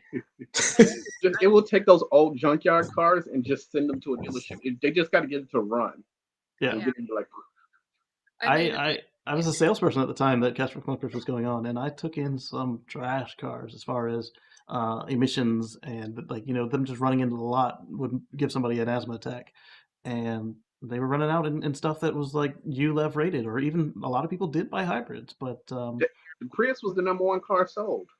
well, I was at a Honda shop at the time, so Okay, I mean we had some hybrids, but like even if they took The their insight.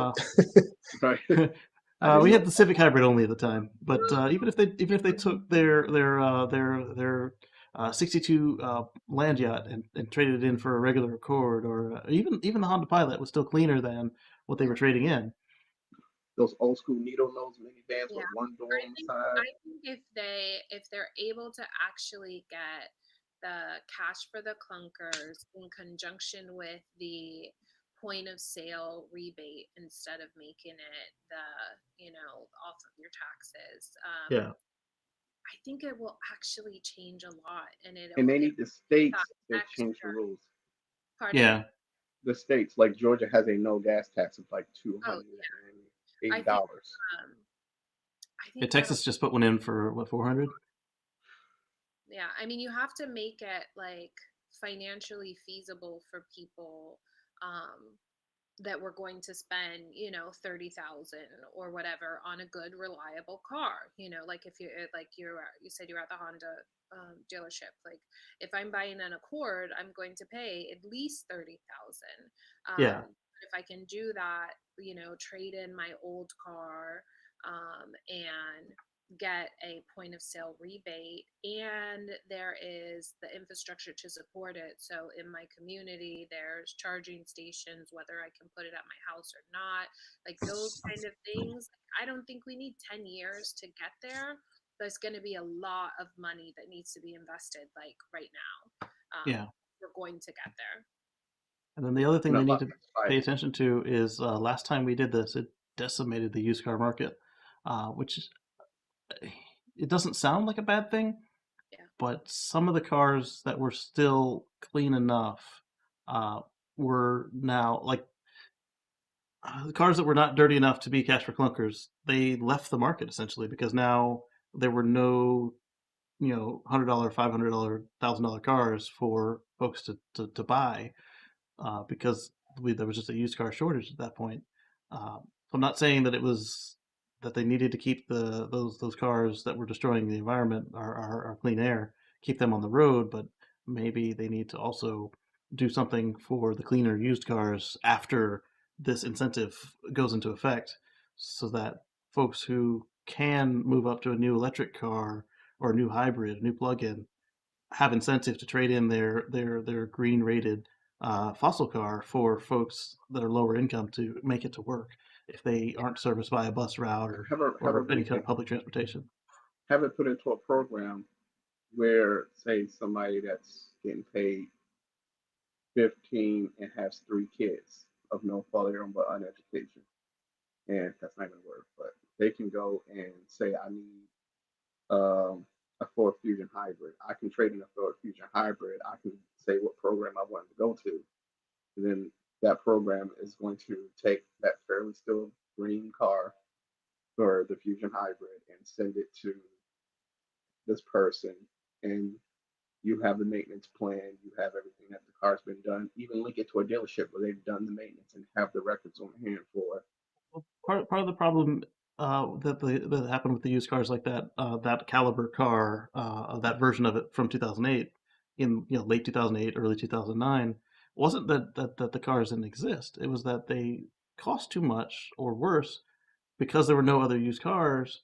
Nobody was getting out of that car, and so that car stayed on the road longer, which is good for the environment that that car stayed on the road, but bad that that some of the folks of a lower uh, income couldn't get any car at that point because all the cars that they could afford were now destroyed because they were killing people.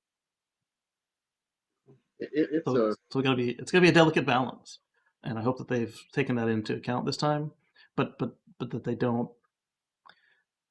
avoid doing anything for fear of causing a little bit of a problem. It's it's going gonna, to be a win-win because it should accelerate everybody to make that electric safer but faster to get into production and get on the dealership lots. Now that yeah, they have to do dealerships, and I think it was mentioned in our specialized group, somebody who knows an electric on the lot to be able to educate the other salesman, or at least call up and be like, "I need your help because this person's been talking electric and I don't know what they're talking about, but I need to sell this car." And so that person comes right out and goes, "Yes, this is what this is. Go for a test drive." And your salesmen are getting trained at the same time. But to have that centric person to be like, "Okay, this is same as you would be on a Mustang lot or a Ford Wait a lot." minute, Robert Williams, is that $13 a gallon for fuel? yes, 15 gallons a gallon Australian. See, now if Yeah, we had a carbon tax like that, Yeah, that would incentivize people to jump on EVs real quick. yes, You'd see a lot of people converting. But then All again, those naysayers would be jumping ship. yeah, to Casey's point though, there is definitely like a segment of the population that is both not going to be able to convert and then also not going to be able to afford it if there is a carbon tax. But I do think that some of that, like there've been hybrids and EVs out long enough that the used car yeah, market will include a bunch of those. Like I was reading an article about like the Model 3s, like that people are now like flooding the market with, as they upgrade and buy newer ones. So yeah, I mean, I think that there'll definitely be some equity issues to consider, but ultimately the cost to all of us is far too high to continue to like support bless you. a system that is,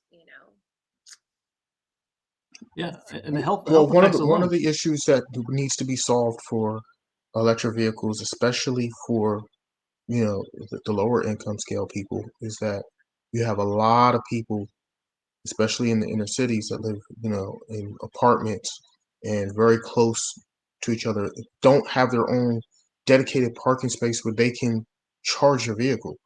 And if charging's not available at work for them, when charging's not available at home, then an EV is just not practical for them. then that Yeah, comes down to what we've spoken about. I think even last Friday between us is having that convenience station or that gas station became a fuel station.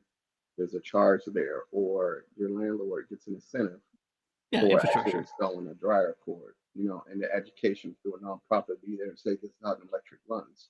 Yeah, Because like everybody knows how regular ice would work, they all right, various just minor need changes. solar panels to recharge themselves. right.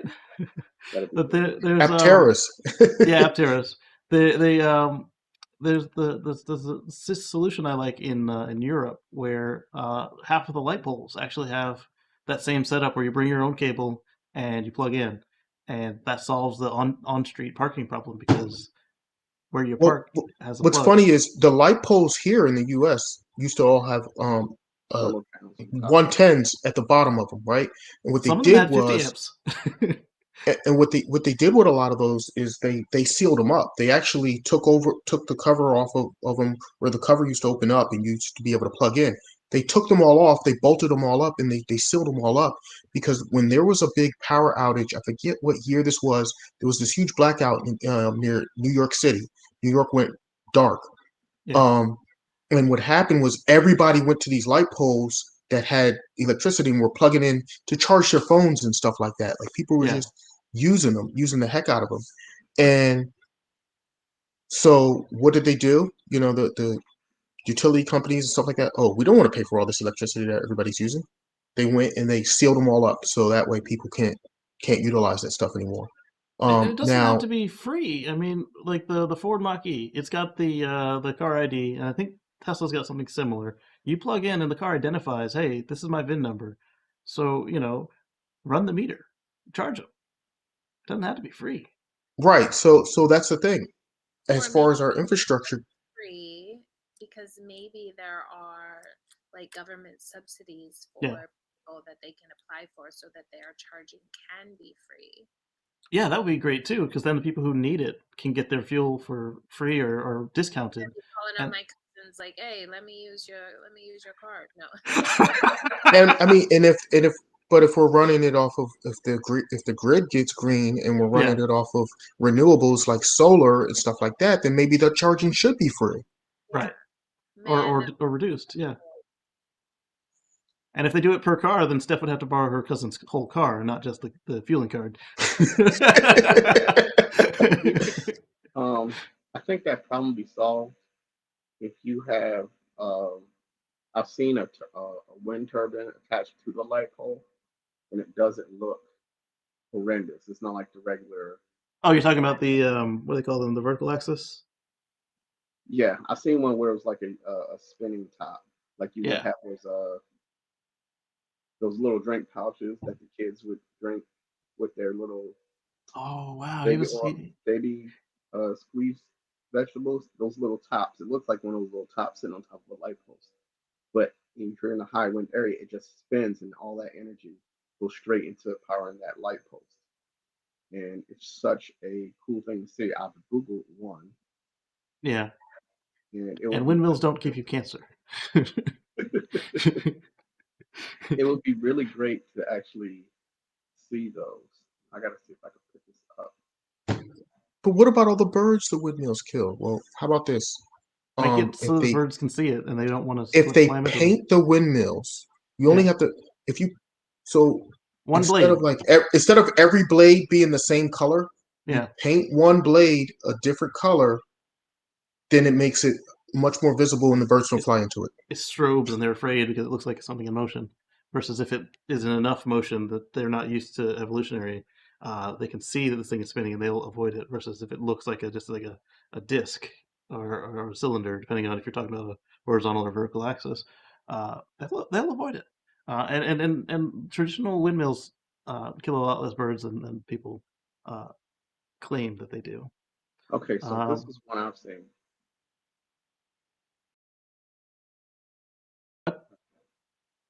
oh, you're sharing screen? Yep. So I don't I'm see gonna it yet. figure it out in a second.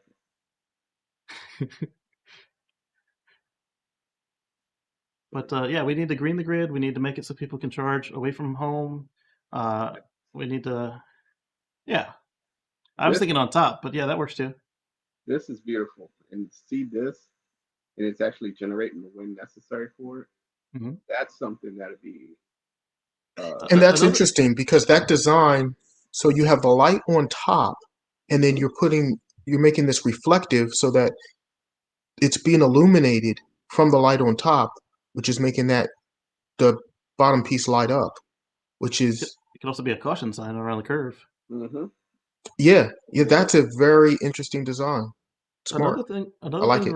Another thing to remember is that as all of these companies switch from incandescent bulbs to and halogen bulbs to LEDs, they now have a surplus of power in their lighting system.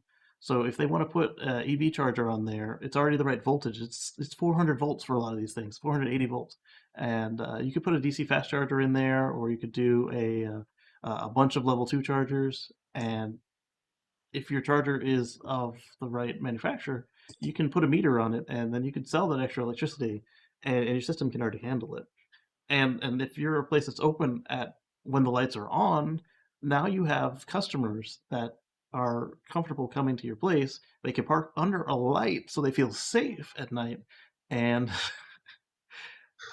So it's I had win-win. similar. So I had experience like that before. I went to we were on a road trip and I stopped at a we stopped to stay at a hotel And the Yeah. hotel that we stopped at, it had it had a level 2 charger at the hotel, but it was iced. So I couldn't park there. I couldn't charge up the car, but I was kind of relying on being able to charge up the car. But what they did have is on the light poles in the parking lot, the bottom, they actually had 110 plugs. So I did end up trickle charging at the hotel while we were there.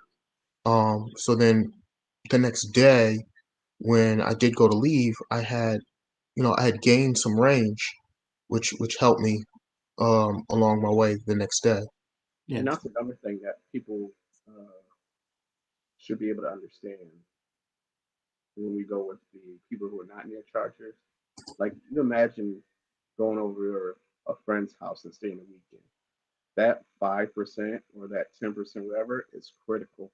Like I can't tell you how many times somebody's like, "All right, I'm at 50%. I'll need this 10 while we're driving somewhere."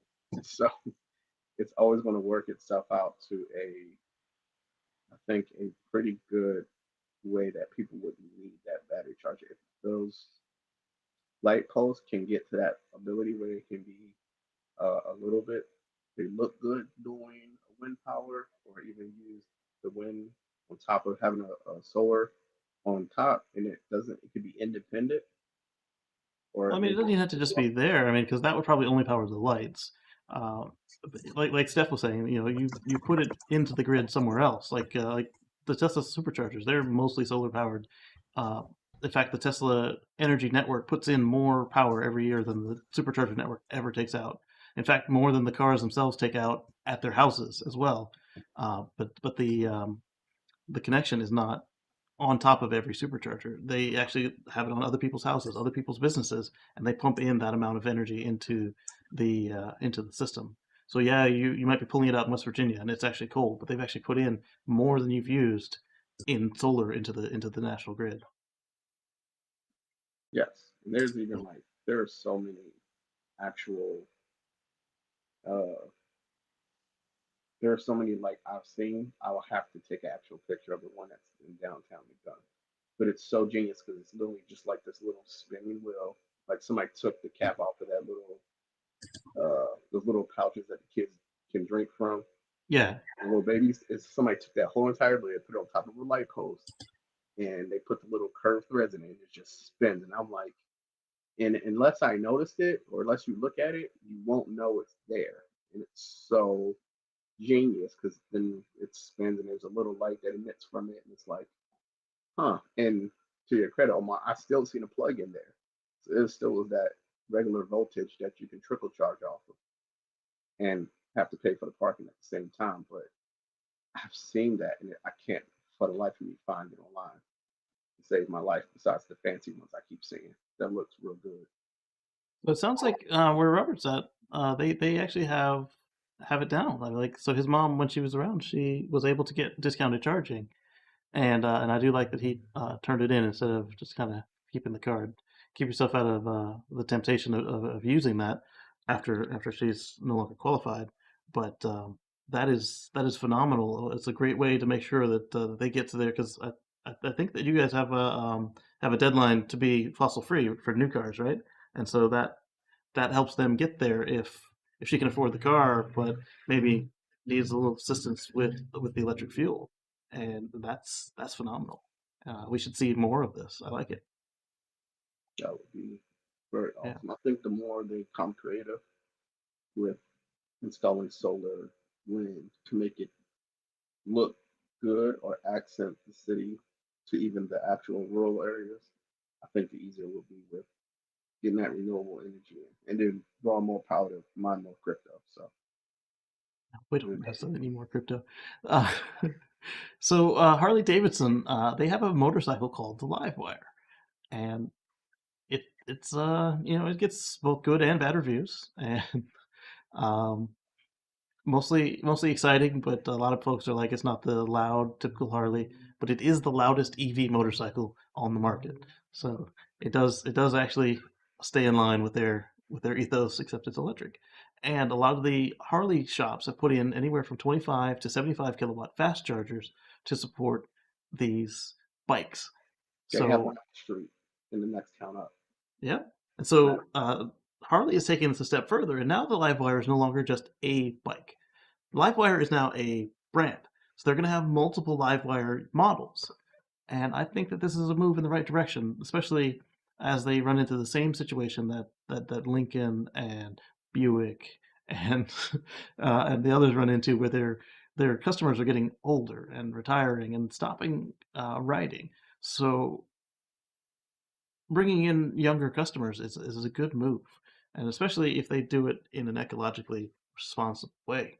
It would work if they had a event that would segue into bringing the older bikes and then putting the newer bikes right beside it and actually educating both. So you have a joint uh, history exchange of actual and comparing. Just you're not losing the power.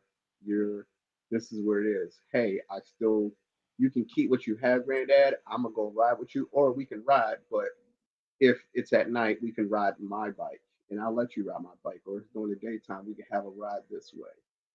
And it Well, Well, works. I just think it's good that Harley sees the writing on the wall and decided, okay, we're either going to adapt or we're going to fade away. Oh, So exactly. let's adapt and and let's go with the times. Things are changing. Especially oh yeah, since a lot of their current customers are on their last bike. They're not actually going to trade in, even if it were another gas bike. They're not going to trade it in because their health is not where it used to be. Their bike is longer lasting than it used to be because they make them with better materials now, and so it's to the point where they're literally The not Harley going to buy brand another was bike. the brand for the baby boomers, and Yeah, they are aging out. So they need to start getting to the crotch rockets and that well, style of the first Livewire was actually kind of a more European style than a cruiser. So now that they have models, they can have both the cruiser and the sports bike. Maybe a hybrid, not like hybrid as in like gas and electric, but hybrid as in the hybrid style. And so yes. that if they can give you more they could choice and do they can all sport use this, touring. Yeah, they could do right? like a sport touring model, or you know, they could do your full on sport bike. I see it. Yeah, and they can all use the same powertrain, same battery, same motor. Just put them on a different frame. You don't have to reconfigure too much except for how it looks and how it rides, the suspension, the acceleration curves, that sort of thing. Because if Just like you're the on, Zero motorcycle. If you look at yeah, the Zero Zero stop. branded motorcycle, they do a couple multiple different lines for different people. If you want a dirt bike or if you want a street bike or you want a sport bike or whatever, they do different types. yeah. But it all Oh, uses the same drivetrain. So Hey, exactly. you said that many of their customers are on their last bike. I thought you were gonna say they were on their last leg. Like, he's gonna kill these people off well, I for. mean that kind of But then there's also the fact that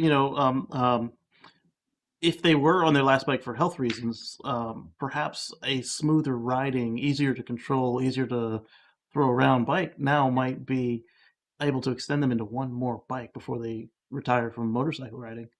And Robert Williams pointed out he is on a dual motor e-bike. That is really cool. Can you imagine a dual motor motorcycle instead of a bike? That would be, woo, that would be trippy. that's different.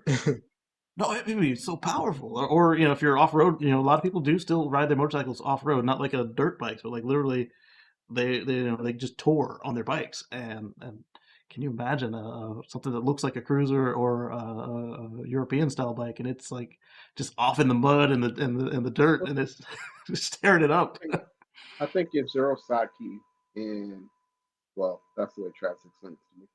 I think if most of the electrical bike manufacturers, the one that actually make the motorcycles, they need to do three things. They need to reach out to some of the dirt bike crews that are actually in northern cities, DC, Maryland, Philadelphia, New York. They need to reach out to the motorcycle clubs, Rough Riders being the primary well known one.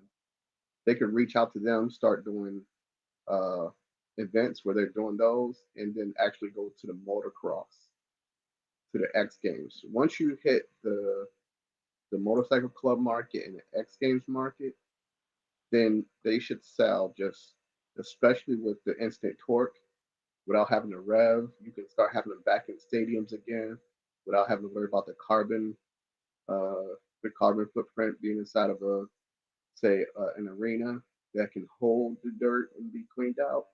But those are the two markets I think would really sell any type of electric motorcycle.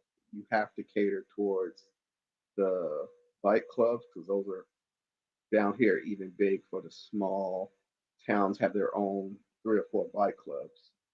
And if So you to your point, Dan, the if you the have those the, the off roading, that off roading and biking stuff, like X game type stuff and all that type of motocross and motorsport stuff like that. Um, it's not only is it just the emissions and not having the fumes to deal with, but also the noise level now will be Yes, way you reduced. may have heard some of the bikes coming by me. My noise filter didn't work. I and mean, that's great if you're trying to go out and say somebody's a nature photographer. You can fly Yes. out there fast enough, catch what you need without disturbing besides the sound of cracking your along the trail, but you can get out quick enough to take a picture, catch that sunset, maybe walk up the rest to actually catch something. There are so many applications that if the suits behind the ones that are designing these bikes will actually get to the layman's level and be like, how do we market? This is simple. Do you not see all these people, the illegal, and I'm pretty sure there might be some in Jersey, or you could definitely go to Philly and find some. You take all these kids that have nothing better to do, put them in a regular electric bike, and say, hey, not only we can maybe cordon off a street for you, but you can drive this without annoying somebody because that's all you hear going through town is and they just go. But if you can just say you can do this without making a sound, and they realize, oh, I can do this without drawing attention, they can start having, you can. Well, some people do it for the attention. I mean, some of these bikes are just excessively loud. Like that's Oh yeah, not yeah. Don't factory. get me That's wrong. not Some stock. trucks They're are doing it on excessively purpose. loud, but if you can get them to where I mean, when I used to they ride, I put pipes on my bike purposely to be can loud. quantify it.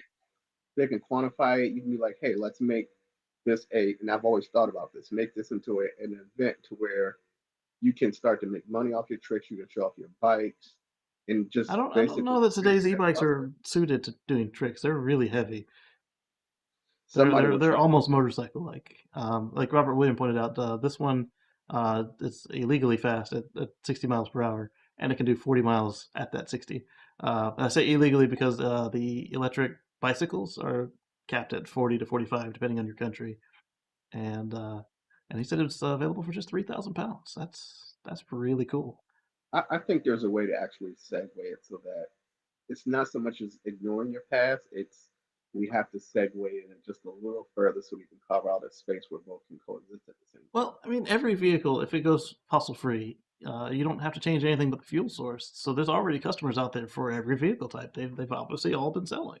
But as you pointed out, you could then also reach new markets by having that flexibility. And as Omar pointed out, you can you know while using the same powertrain and different frames, you lower your costs because they all have the same guts. So Not you even can like buy. if you can do like an X game, saying like in the middle of like Denver during the winter time because your bikes are almost all electric and you can do motocross in a large arena, that You would talking be like the Zero, the motorcycles? Yeah, I mean they the sports bikes yeah, or sporting bikes. I don't know how you classify it. They've proven it can be done. Now they just need competition yeah. because they Imagine can't do it if you alone. take that. You have the summer X Games in the same location you have the winter X Games. Like you just put it in a stadium or a football stadium that has the coverage to close the arena. And Yeah, and you don't worry about fumes because it's electric. yes, and it would change that face of, and they would get sponsorships. Oh, I want to actually buy that bike now. And Yeah, you can actually do it. Have that would riding. be smart. It's a great thing to help that segue over, and you'll still have your outdoor events to get that sound that you really want sometimes. But it opens up for money for everybody since you can take them basically anywhere. You just got to switch up the fuel source. Yeah. And then this is that tweet I was referring to earlier. Leo Williams was saying that, don't tell us about him, show us his tweet. He was excited that he was asking Elon, will Pure Vision eliminate the phantom braking problem with bridges and overpasses? And Elon Musk simply just said yes. That was the best tweet he's ever had. So let's see that version 9 roll out. I'm looking forward to it. And if the version I've got isn't the one that he was talking about, then I'm really excited to see what comes out later this week because um, it's definitely been behaving differently. It's more confident, smooth. It's not as susceptible to folks who drive like their pedals or light switches instead of you know uh, something with range, like gas, brake. So the only time I found it had trouble with that was when we went into our little Tesla formation, and I set the follow distance to 1, and then anytime somebody, I don't know if they were manually driving or if their car in front of me was being freaked out by the people cutting us off and stuff. Whenever you do have a platoon of Teslas, people like to cut off the group unless you've got a police escort. And so as people are cutting through the line to do whatever, uh, I don't know if the person in front of me was freaking out or if their car was doing it, but my car was reacting aggressively at that. But other than when we were running so close, it was much smoother at its acceleration and deceleration. And coming off a light, either behind somebody else or in pole position, was just it just pushed you back in the seat just a little bit, not uncomfortably so, like with my ludicrous launches, but not as slow as it has been in the past, where you don't change position at all, and we end up going a little faster than the folks in the next lane over, which was fun. Yeah, that was one thing I noticed about autopilot when I got to play with it is it took off so slowly from the lights. It's like, Yeah, that was okay, I'm another kind of version like that was almost holding up traffic. Like people behind me are getting mad. That's I'm like, better okay, than let the me just stop give it a sign. little bit. Let me hit this juice pedal just a little bit and go ahead and keep up lightning. there.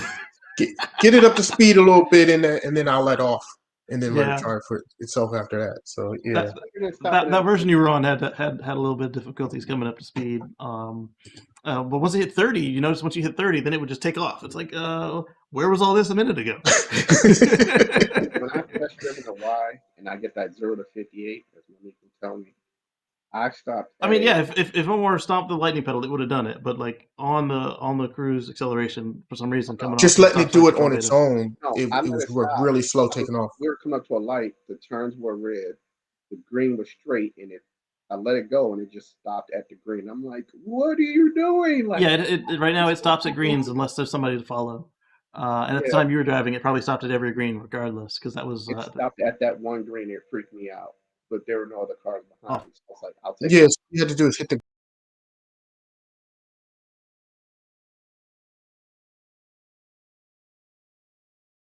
out."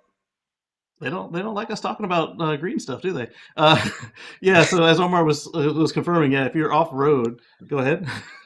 Yeah, I was coming off the light. Omar was saying about the off road bikes being legal. Well, not illegal because they're not on the road, so they're not breaking any rules. Omar. Oh, so yeah, so if they're not, if it's not a bike that's street legal to be driven on the streets, and then it's off road, and you're just off roading with it, and you're only trailering the bike to where you're going, and you're riding it off road, then you can pretty much do what you want. So see, So yeah, if they had like a switch that doesn't let it go illegal speeds, then it'd probably be fine on road too, right? As long as they meet the requirements as a bicycle. let's see. Probably it Because probably I think would. what Yeah. gets you in trouble is when you actually exceed 45 miles or 40 or whatever the country is, or the locality on a bicycle. Because Yeah, as long as bicycles. you're not doing. Because how would one of us know without clocking the guy going 45 miles an hour? How would we know that his bike is one that's illegally fast? Well, I think the issue here is they're legally tagged, or they're not tagged for street. They're more should be tagged Well, for. you don't Well, tag bicycle. I think over a certain amount of it's either after a certain amount of power, or if it's able to exceed a certain amount of speed, then technically you have to register it like A a moped. motorcycle Yeah. or a moped. Yeah, and Okay. Yeah. Robert Williams you'll says that's be what they're doing. They have a road switch. That's cool.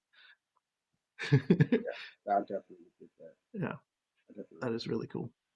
I didn't come up with any of the pre-selected questions and answers. If y'all have something you want to discuss before I do those, but we do also want to discuss Starship going to Hawaii. I still yes, love, they're gonna launch from Texas and go to Hawaii the long way. Long way. I still It, love that concept. But it's As going to take like 90 minutes Yeah, it, yeah. it's But it would take 15 minutes if they went the straight way. if they went straight. Yeah, but But then that because they're doesn't going the prove long way anything. around, Yeah, yeah.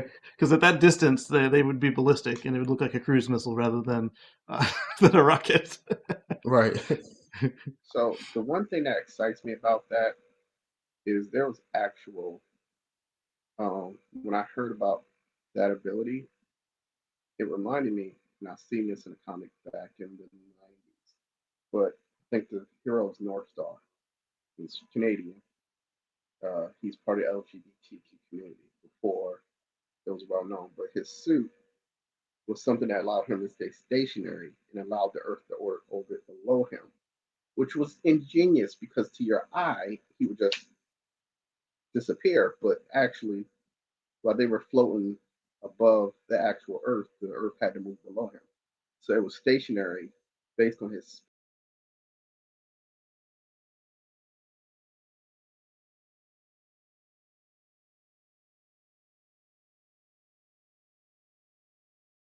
There we go. Are we back? So yeah, we're back then. I'm just hoping that their test flight is successful and they can stick the landing, and it doesn't like just crash into something somewhere and blow up. Yes. See, if Yes. it successfully lands, then that imagery that I've seen in that comic is legit real. And that's the best thing about sci-fi comics like that. They inspire things. But if that were to happen, that's the equivalent of a much larger scale of that suit's ability to be able to take people straight up, either fly against the orbit of the Earth, and then land and drop basically straight down at a trajectory, and make that flight quick instead of just taking off in an angler and flying over. So so Dan, to your point, what you're saying is Elon talked about this a couple years ago with his plan, and he was saying that what he plans to do with Starship, as far as interplanetary travel, was to actually go up into orbit. And because you're in orbit, and yes, the Earth is continuing to rotate around you, and you're orbiting around Earth, and you're in a lower orbit at high speed, and you come back down, you'll be able to travel from one point to another anywhere on Earth, like from New York to Japan, less than an hour. Yeah. So you're talking about being able to be anywhere in the world in under an hour. Which Exactly. and what's crazy is because these rockets are reusable and Mm-hmm. they're going to be producing their own fuels, that they'll be able to do it cheap enough that they'll transport enough people and do it cheap enough that they would do it for the same price as a plane ticket. Yes. A coach class plane ticket. Right. So that's insane. And I'd love to see that happen. And I think they're on the path of trying to make that happen. So, Yeah. in the next, I don't know, 10 years or so, we may actually see that happening. I mean, it looks I like think so. Yeah. right now that they're accelerating so fast that, oh, that's probably going to happen in the next 2, 3 years. No, no, no. It's going to take some time. It's going to have to be, You a gotta get lot of human rating. approvals and a lot of things in place, You gotta get human rating. You gotta make sure and that Russia all and China don't shoot you down when you go over their territory. and all the launch pads and landing pads and everything has to be set up and put in place of where they're going to be taking off and landing from and all this other stuff. There's a lot of moving parts that has to be sorted out. The safety, everything, because if you're transporting Noise people, regulations. it's Yeah. got to be reliable, to be Yes. transporting people like that. Um, so there's a lot of stuff they have to work out, but it's exciting that It's to happening. see that One to of see that happen. one of the Yeah, because it's like airplanes are like 99 point and however many nines safe, and the current version of Falcon 9 is something like 98% safe.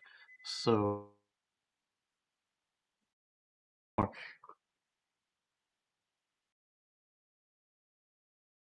no sound case.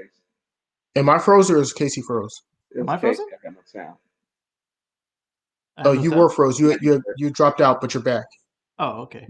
Sorry about What's that. the sound? What's up, Emily? Yeah. But So I think that the Starship being used as an airliner is going to be phenomenal, and I mean the whole concept of being anywhere on the planet in an hour That's is literally awesome. a get in. You can literally go see your grandparents as an immigrant. For lunch. For the week. Like, okay, so the real world case, the new variant of the COVID vaccine, you can literally just send whatever supplies you need within 30 minutes to an hour and effectively deal with it right then and there. So just being able to curb something, if done altruistically, to be able to curb it and do it that fast is going to be it's going to be a game And just changer. imagine the business travel, the business people that go, Oh, internationally to different countries. I mean, oh, to we're be having able to be, it automatically. oh, Have a meeting in we'll Japan do lunch in we'll do yeah, lunch in Japan. I'll meet you yeah. there, you know, in Yeah, They'll two be hours. back at home for dinner. Sony's a perfect example of this. Sony America can go back and go to corporate in actual its current native country. Toyota America, Toyota Japan. Yeah. Yeah, or any one of them that's here, and they can go back and speak with the CEO above them or their regional manager, which would be somebody And at it'll be possible, but at the same time, as this last year has taught us, they can just get on a Zoom chat. that too. True, Well, we're not true. doing this again anymore, and you really need to see them in person to have a meeting. Right. I mean, if you need to show them something, I get it. But if you need to have a chat, well, I mean, look how this last year has taught us about having a chat. It, it's Look at the four of us. None of us are in the same city. same state even. Right, not even the same state. We're all So over the country. I So I've got a couple of the pre-selected questions, but anybody on the stream, you preempt these because you're here with us right now. I do answer these pre-selected questions just because, you know, they've asked, but the priority is the guys and gals who are live. So feel free to type it in the chat if you got anything. The first question that came up was Apple M1 chip explained. Uh, that one's going to be fun. I've got a new iPad on order, and it's got the M1 chip, and we'll see what it can do, and then we'll see again what it does when after they announce what they've got coming up in the developer conference. Hopefully, something to take advantage of all that power and all of that memory. Brand new Tesla Model 3. They're great. Get one. Use all Morse code. How to charge the Tesla Model 3? That's a great question, and I guess I should make a video on it. Or another video on it, I should say. I've done one in just generic charging EVs, charging Teslas, but we want to do a shout out for the PlugShare app and a couple of others like a Better Route Planner. They'll help you find chargers, and if you're on the road, the car will point out all the superchargers to you. You just put in where you want to go on destination, and it will help you get there. And depending on when your car is from and where it came from, the supercharging might be free.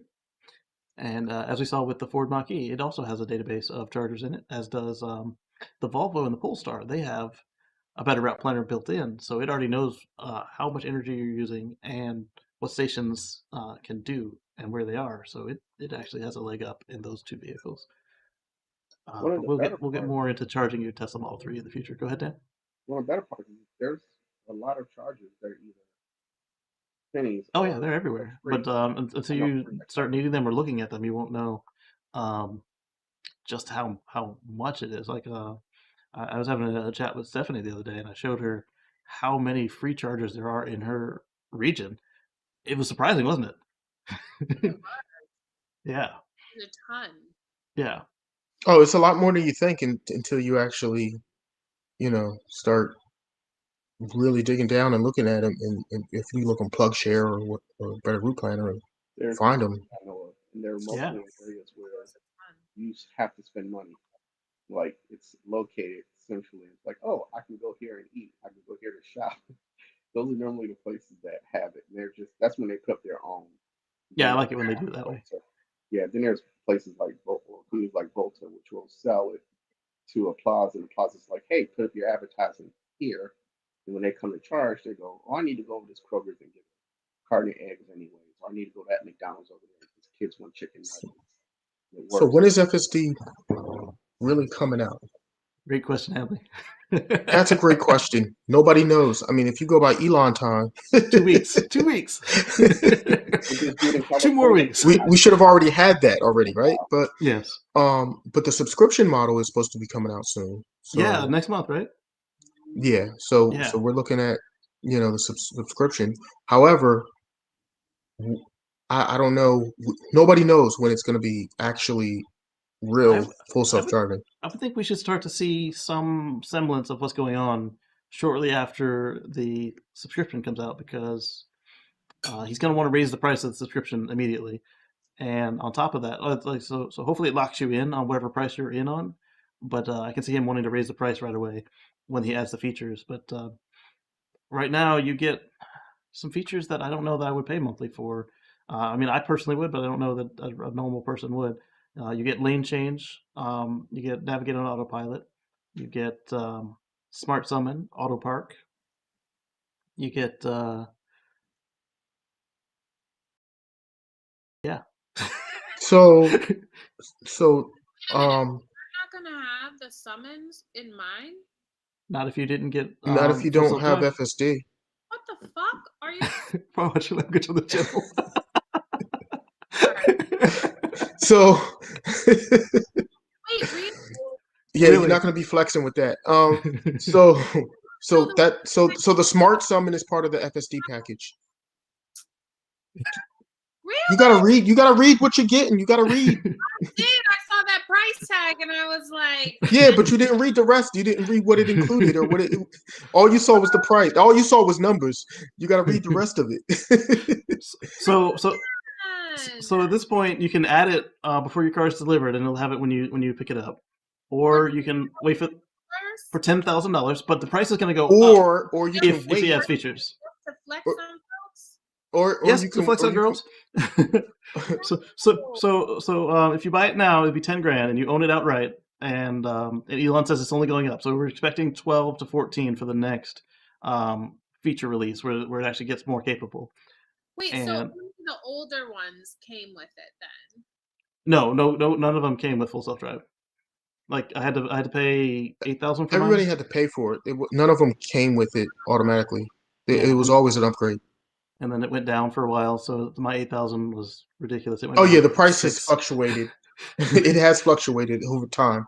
And then he said, okay, really, this time it's only ever going up, and then it did start to go up, and that was cool And so because I didn't far, it's feel been I just didn't going up. feel It's on an upward trajectory. Yeah. yeah I didn't feel taken advantage after that anymore. But he's saying that the subscription will be more expensive than buying it, and what I'm wondering But then that's if is you're. how is he basing that? Is it based on time? Is it based on monthly? It's going to cost more. Uh, But the cool thing about I mean, having a subscription is you can move it from car to car. So if you don't keep your car the full 10 years or 8 years or whatever he's basing this number on, then you can just move it to the next car and just keep paying. right. Which then it'd Yeah. be actually cheaper for the subscription. If you bought full self driving when you bought the car, then you get to keep it. Or if you do like Stephanie does, and you bought the car and you buy full self driving before he raises the price, then you get to keep everything that came before, everything that comes after. You're not going to pay extra, I didn't even and sell you the don't need car to to Stephanie. subscribe. I didn't even sell the car to Stephanie, and I feel bad with the odds I got cut with. Wait, what? Stephanie's finding out all these things after she ordered the car. Like, Right? what do you mean I gotta pay extra for this? And what do you mean I got? That's and they and not they and they included. and they Yeah, tricked her into yeah, that charger yeah. that costs extra and doesn't do what she needs.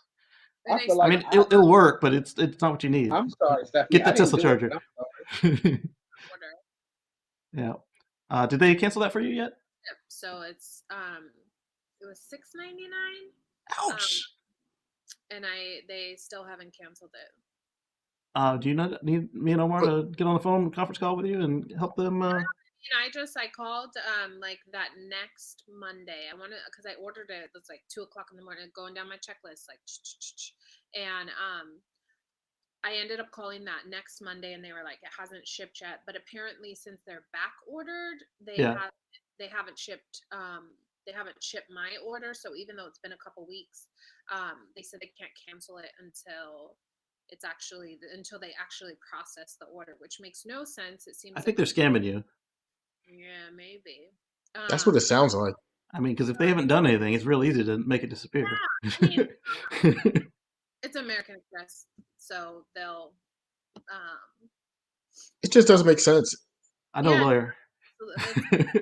Did they charge you for it yet? Did they charge your credit card for it yet? I don't know. It was, I think so. But it may have just been like an Authorization? and it might have fallen off. I mean, it's been, I want to say it's been like 2 weeks now, probably 2 weeks, maybe a week. But it's been Call your long. credit card company and dispute that. Yeah. Um, And if you use the Amex, there's no question of that. yeah, I mean, I didn't get it. I tried to cancel, And they wouldn't let me. yeah, And they so won't let you cancel something that you no longer want and you don't have, and And they didn't ship it, and they're not going to ship it hasn't anytime been soon. shipped to you. It's not going to ship anytime soon. It's not available. You know, they're back ordered, not available, or whatever. I don't know any credit card company that wouldn't side with you in this case. $200 is $100 away from the garage door opener. Right? Oh, yeah, that's right. So I found out last night that that the Model 3 and Model Y don't include garage openers anymore, and was Yes, the home link is rightfully extra. disappointed in that. So there you go. Cancel that order. Get the Tesla charger, and it's cheaper. And then the money you save there, bam, that's part of. Throw that back in for the home link. They will mail the home link module to your home. You need to bring it with you to the service center to get it installed. If you catch them in time, they might be able to get it sent to the service center before the car arrives and just be ready for it. Do not open the box. If you open the box, you now own an expensive paperweight because they won't install it in your car if the box is open. Oh, wow. Yeah. Huh. So that's FYI to anyone ordering the home link system for your Model 3, Model Y, or if you're in one of the few Model S's or X's that shipped without home link. What's up, DJ Clay? So the funniest thing is going back to, I don't know if we already talked about the gas shortage or we hit that topic. Oh, we didn't talk about the gas shortage, actually. So one of my friends, the one that knows Victor out in California, the ones I like to brag about, he put me onto a guy. I put in our chat, lead lead farmer 74, 73, lead farmer 73. He said, "Don't be a gas hole."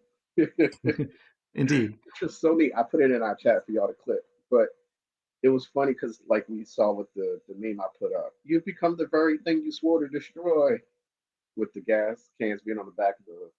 Oh yeah, that one. Gas? We don't need no stinking gas. Exactly. I could afford it to make a couple of dollars, and I was like, it's funny, but even he's a gardener. He's that healthy. He's like, don't hoard all the gas. It just led me to bring up that topic because there's so many. Well, how about all the dummies that were hoarding gas and they burnt up their vehicles because there are several of them. They're putting it in these containers that are not, approved gas containers or what have you, or they're being reckless or sloppy with it or whatever, and they're spilling gas, whatever, and then they're trying to hoard it and they have all these containers and just burning themselves up, burning their cars up. Like, I'm trying to figure out at the same time, why is there a water shortage? Sure, because people's like, oh my God, gas is about to go out. Let me go find some water. I'm like, what is the difference between water, toilet paper, and eggs, and milk? It's the panic. It's the panic mentality. When people panic, they get stuck in this weird panic zone where they're like, oh, I gotta buy eggs, bread, water. I gotta stock up on all this stuff. All this stuff that's gonna go bad right before the snowstorm. What? It's the toilet paper crunch 2.0 right now. Right. What are they gonna make? Fresh toast? Because we weren't gonna run out of toilet paper until everybody bought all the toilet paper, and then it took months to get it back in stock. Yeah, because COVID had nothing to do with toilet paper, but somehow everybody bought all the toilet paper. It did because because they said flu-like symptoms, and we didn't know what it meant. And when you have the flu, you get the squirt sometimes. And digestional issues are still. For some people, you're right. It has caused digestion issues, but for Mud Farmer 73. Like, I don't understand. Do you have like that was the link I sent you in chat. Diarrhea you said the gas hole. So people who were hoarding toilet paper, maybe they were actually preparing. Maybe, but they got way too much for what they actually needed. Yeah, but that good job, Clay. They went way overboard. They all went way overboard with that. Welcome to Autopilot. They definitely Yeah, will. so this is pretty cool. As Clayton mentioned, you can just you can Welcome to just AP, Clayton. you can just go to your phone and in the optional upgrades, you can just pick what you want. So he picked autopilot and hit the button. They hit the card on file, and now he's got autopilot. The next time his car restarts or goes to sleep, boom, it's got the download, How and much? that is really cool. Um, well, his car was during that period where autopilot wasn't free. So if he got the regular autopilot, it would be $2,000, I think. And then at that point, he'll be the risk of the $8,000 to get to the full self drive. But And if mine his comes with that, right? yeah, yours came with Yours, the yeah, basic yours autopilot, comes with so it'll basic stay in the autopilot. lanes and it won't run anybody over. But it won't change lanes and it won't change intersections and it won't work It for won't those navigate on functions. autopilot. It won't. Right, it won't work for those functions off of the freeway. Okay. Yeah. No, Uh, Eddie. I don't think he has the EV. I'm pretty sure he's going to steer towards it eventually, though. I have to check. Somebody asked about Tesla Model 3 2021 Espanol. I don't speak Spanish, but my friend Tesla Tino, so look for Tesla Tino in Espanol, and he does all of his videos both in English and in Spanish, but he's got a Spanish channel, so you don't have to sit there and either read subtitles or watch him flip flop between the two languages. It's literally straight up in Spanish, so you don't even gotta. It's just like when you watch TV, you don't have to struggle through the translations, and that would be the best resource for any Tesla information in Spanish. I highly recommend him. He's very thorough and he does a good job. That's Tesla Latino, kind of like TIN. Tesla and Latino smashed together. That's cool. Yeah. Somebody else is asking about the 2021.4.15 update. I will get a video out, and well, now that's no longer the current update for some people. So what I'll do is I'll still put it out because while I was getting 2021.4.18, a bunch of other people were getting different versions of 2021.4.15, and I don't understand it. I really don't. Yeah. Robert Griffin says, saw two more Chinese electric car and spoke to a man about it. $2,000 nice car. Yes, so the number two selling car in the world is a Chinese mass produced electric car. And that's really cool. In fact, the candy cars here in the States for $10,000, they are also Chinese cars. But they pass crash tests, they pass everything. Yeah, and that's the thing you have to be careful with some of those super inexpensive vehicles that are being made is where are they cutting corners at? Some of them, especially coming out of China or whatnot, they may not pass the same crash tests and regulations and stuff that some other countries require, like in Europe or in United States. Yeah. Somebody asked something about a Model 3 I didn't understand. Repertoire. Elon Musk Neuralink stock. So Neuralink is currently a private company. I would love to be able to buy stock in Neuralink, and I am heavily considering whether or not I'd like to get the first, not the first. Obviously, I don't want to be the trailblazer, but if I want to be interested in getting one of the first non-medical Neuralink systems, like the first ones are going to be for paraplegics and other folks who have other disabilities where this can help regulate their system and give them back a full life. Uh, I think Tesla stock is good I buy. want to I Road want to Rage get the Three. Neuralink when it becomes like the Matrix style when I can just like Oh upload yes, some I know information kung to my fu. brain. so. Here's I the just the want to I best just want to download information into my brain. the best thing about Neuralink for me, and I always thought about having wearables, like having a wearable that can Bluetooth straight to the car. But a Neuralink Yeah. would be like, okay, so I had this seizure in 2019, but for the Neuralink to register that, to control the vehicle, to pull over, and to dial 911 at the same time, while saying this is what's happening with my user at the moment, is I Well, why thought, not? Why not yeah, just drive you using your system? Drive you to the or hospital. take you to the hospital while giving you the relevant Assuming that information. your system is functioning mostly, it's just a brain issue. Then they can just take Yes, over. it'll It, take it over. could just take over and drive you to the hospital, and while it's Yeah, at it, call the hospital ahead and let them know that you're on your exactly. way. And That's what's the wrong? revolutionary thing Hey, Yeah, about and what's wrong? Yeah, yes, and it will tell you everything. So by the time the car gets there, it's we have a patient coming in. It's we obviously know it's coming in red or it flashing their system because the car is bringing itself in. So they already know something's going to be wrong, and it comes in. It's the life saving ability for that. in those critical seconds, it can start to do uh, CPR or whatever. If you have a haptic shirt or something of that nature, the life saving possibilities of being able to push that far. And once Elon goes, I didn't think of that idea, but I like it and push it as far as he can with just his market manipulation or his ability to say this is great, and then everybody jumps on it. That's going to be one of the key factors that I like. When somebody goes, you have a medical condition, or like me, my seasons have been tempered off for about 2 years now.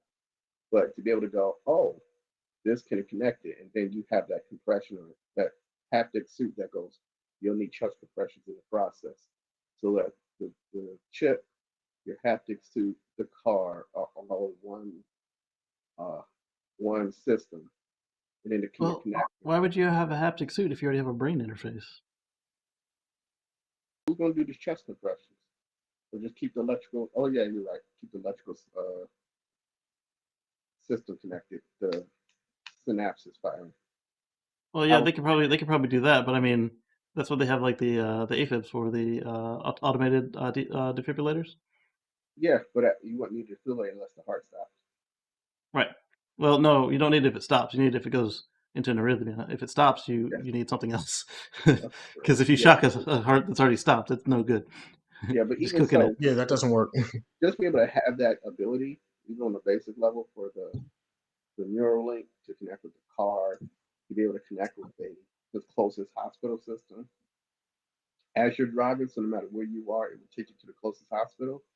And for Well, that, the current car can do that now. Once it gets its certification to full self drive, if you fail the presence checks, then they can just take you to a hospital. I Especially with found the it. camera, they can see if you're Yes, what you look like. I found it Uh, like way back 2 years ago. I think where it says if you don't grab the wheel within 3 tries, it just takes you over the side of the road and it wakes you right up. now, it doesn't pull over except if you have full self drive beta. Okay, It'll just stop in the lane and open the door, unlock the doors, I should say. It doesn't open them. that's dangerous as crap. No, because would you rather than break the window on you trying to help you? I'd No, rather them no, just no. I'm open the saying if it door. just stops where it's at, it's still in the lane. There's It's the still. safest move because right now it's not certified to drive, and if it tries to pull over and it drives off a bridge instead of the No, I'm shoulder, saying like pull over to the shoulder. it can't. It's not self driving. So if it thought it was pulling over to the shoulder and is driving off a bridge, that's much worse than stopping in the lane and turning on the flashers. Oh, then you're just gonna have to get smashed because there's somebody that's not looking. Well, it You know. doesn't slam on the brakes. It slows down 1 mile an hour per second with the flashers on, and then it comes to a Okay, stop, puts it in park, unlocks the doors. Yeah, okay. Even if it's yeah. slowing down, So it's like not paying attention. Hanley was asking about is Tesla stock a good buy right now? Again, remembering we're just four people on the internet. We're not stock advisors. What is your guys' opinion on Tesla stock right now? Will it go to 3K So again? just to preface what Casey was just saying, we are not financial experts or financial advisors, or we're just for people, regular people, just talking about it. Now, that getting that part out the way. That being said, I'm a strong believer that Tesla stock right now is actually undervalued. I believe that everybody's just looking at them strictly from a As a standpoint car of being a company? car company. I don't think they're just a car company. I think they're also an energy company, and they also have they're also moving forward once they get the full self driving stuff going. They're also going to be basically taking over that Uber Lyft space as well. They're going to be a big, huge competitor with Waymo and all the other people that are trying to do autonomous as well. I'm agree heavily on And so I believe that if you look at how much is a Lyft or a Uber worth, how much is an energy company worth, how much is if you combine all these different segments of the market that they're actually disrupting and trying to and they're going to have a stronghold in, then you look at, well, how much is it really worth? I think they're just highly undervalued. So I think that's a price that's just going to go up. But that. again, like we said earlier, it don't don't hurt yourself trying to just invest in to the point that you're not paying your bills. you know, don't gamble with the rent money, right? So Yeah. if you have some extra money, so great, and you want to invest, great, do it. Yeah, But $2 don't. worth. Actually. Well, And and I would just say the thing to think about with that $3,000 projection is, that's estimating that it'll be at 3,000 by, I want to say, 2025. And so no one is saying that it's going to, like, you're not going to make that money fast. I mean, from what I've read, I do think it's undervalued. I just picked up more last week when it had like a bigger dip. And um it's projected to do like 18 to 20%, like more like in the near future, which isn't going to get you to that 3,000. But I mean, I think, like Omar was saying, like if you look at what it's valued at right now, and it's only taking into consideration one small market segment, it's really, really, really undervalued. But I am also someone, just full disclosure, I get in and out of Tesla. When Elon pisses me off and I just feel like, I don't like what he's doing, and I'll sell it. But what I picked up last week will be a long hold for me, and I'm planning to hold that Me? for Or some years. But did everyone freeze? I personally think it's probably Thanks one to of me. the best stocks to, and I'm not a financial advisor. Um, Hmm. Only invest what you can lose. But I am planning to dump as much extra as I have into Tesla right now, because I want to say it's at 600. Um, is it at? It's at. I think it's at like 599 or something like that. Which is, That's 500. Yes, it's just under 6 right now. yeah. And earlier, I want to say it got in like just right under 580 last week. So like it's I would say, my personal opinion, what I am doing is I am planning to get as much as I can, but hold it long term, because it's not, the projections that I've seen estimate that it'll be at 1,200, 1,500, by year end, which is awesome, but it's not going to be like a quick money, just flip it in a month or two. It's not like, if you want to make money on most things, you get in and you hold long term. I agree. But just again, neither am I. I'm a very, very beginner. I have fractionals in Tesla, and watching my fractional double was awesome. Like I'm the person who's trying to throw enough in it till I get to that of a whole share, and I'll be happy with that whole share. Um, yeah, like Omar was saying, the fact that I read an article, they were selling off their carbon credits. Just to be able to sell off their carbon credits to make a profit for that quarter. And that's just not vehicles alone. Most of us are thinking Tesla because we see them on the road. But if you look at the history, I think they said they opened at $27. And so just from then till now, if you bought $100, $100 range of that $27 stock, that's four shares that by the time they got reached to 2 grand, you had 4 times that amount. And that's just amazing if you keep that. Well, more than that, because what happened is that if you would have bought 4 shares back when it first IPO'd, those 4 shares since the stock split, you would actually be Well, yeah, 5 times that 4 shares. yeah, So I was getting to you'd that. actually have 20 shares right now, and Yeah, 20 shares right now at $600 a share yeah, is a I was lot getting. more than what you would have put in. Oh yeah, I was getting to that point before the split. Because when you got to that split level, you literally had 4 times that amount, and then you split the stock. So you had even twice as much, 5 times as much. And that was the best thing about it. I mean, to me, yeah, I agree, it's a long term play. You want fast? Matter of fact, the most recent stock split was 5 times. It may have even split. I'm not even sure if it split twice. Oh, Um, mm-mm. but I know the most recent split was last year when it split to 5 times the amount. It only It split split once. twice.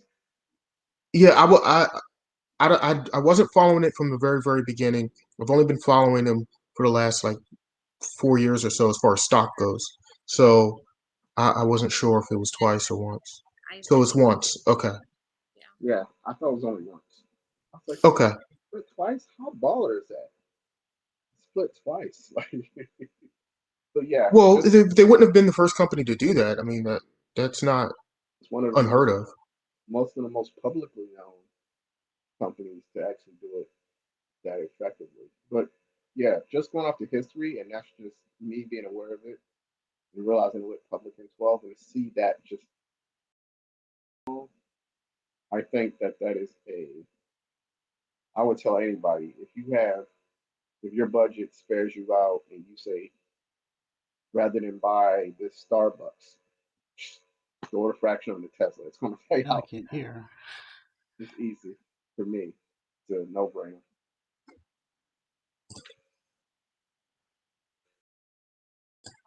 And if you look at where it's been, I mean, Oh, yeah.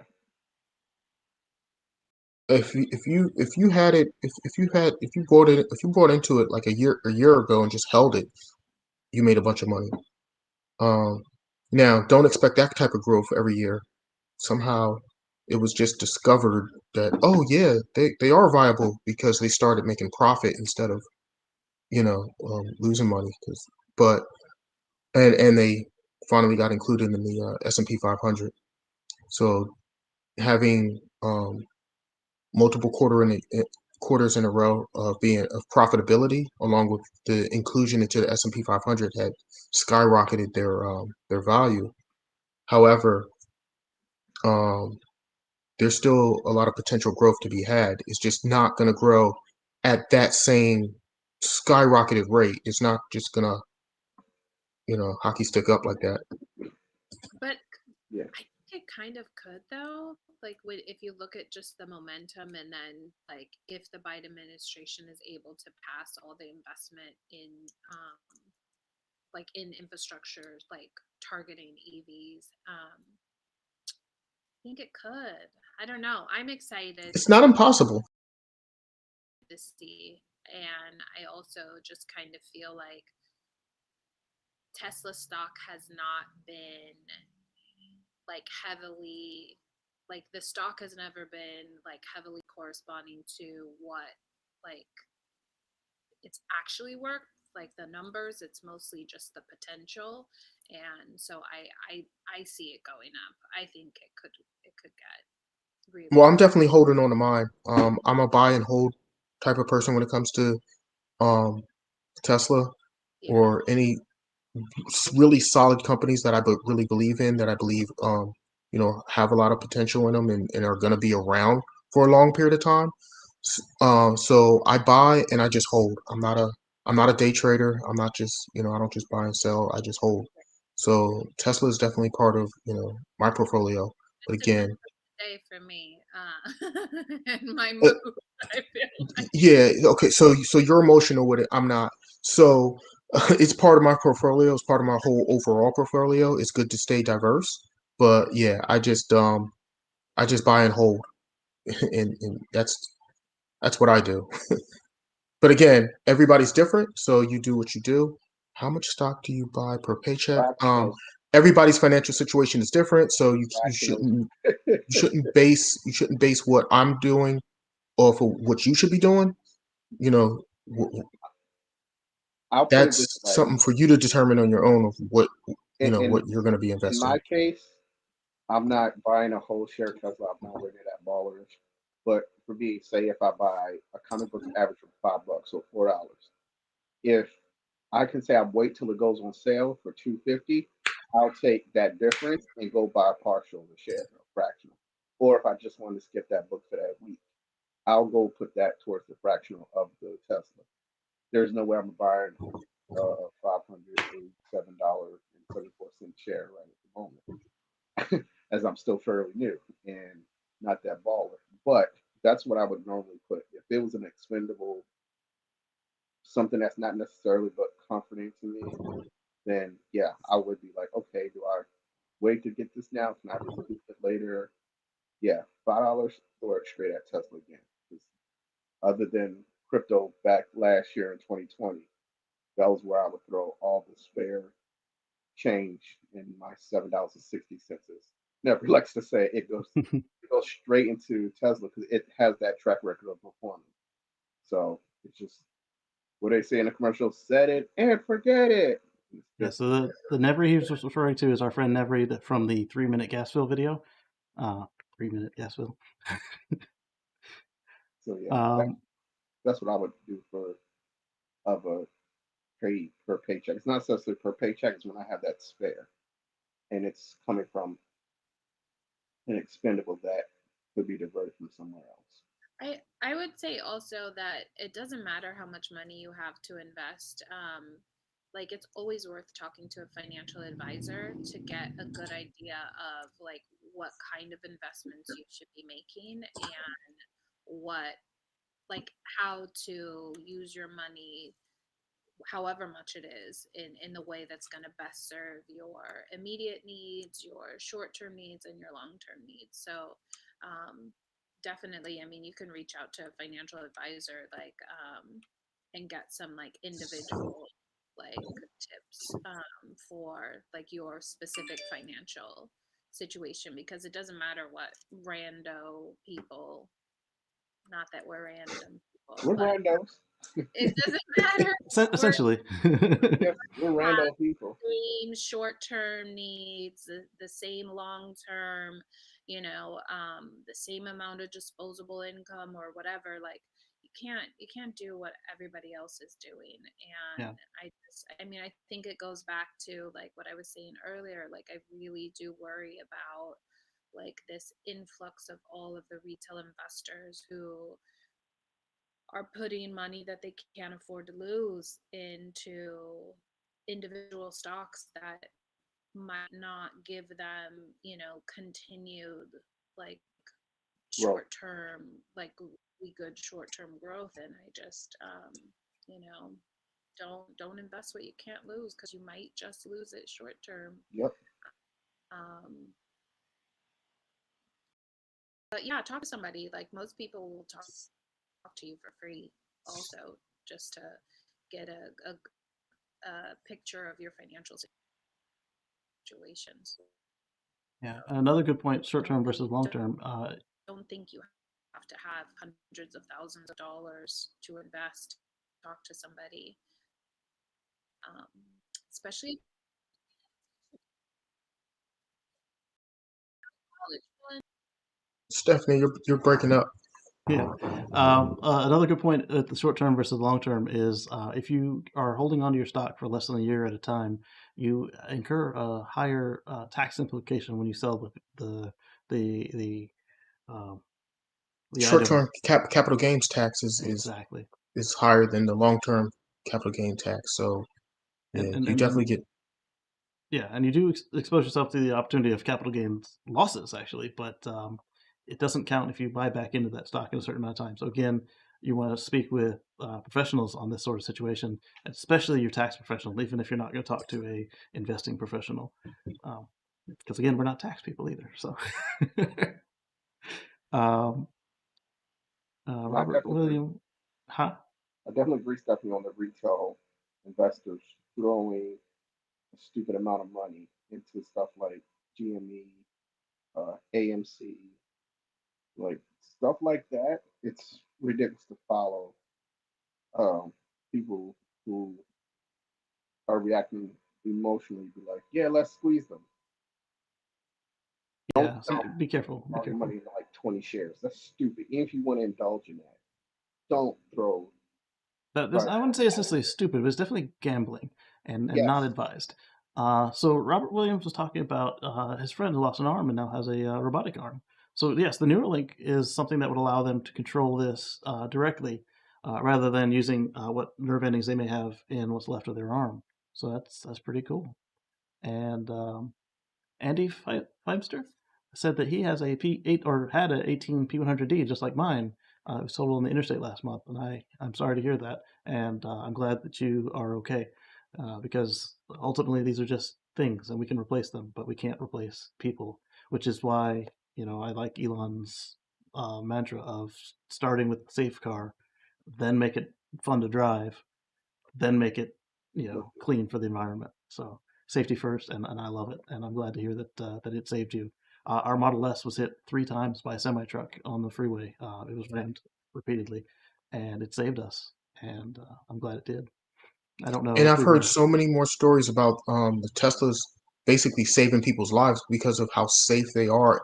Oh in a crash or whatnot. Don't get me excited. But it doesn't get this same type of fanfare as when the one person does unfortunately die in a crash. I So I'm just glad to hear that you're okay, and that that thank goodness to driving one of the safest vehicles in the world, you're able to tell your story.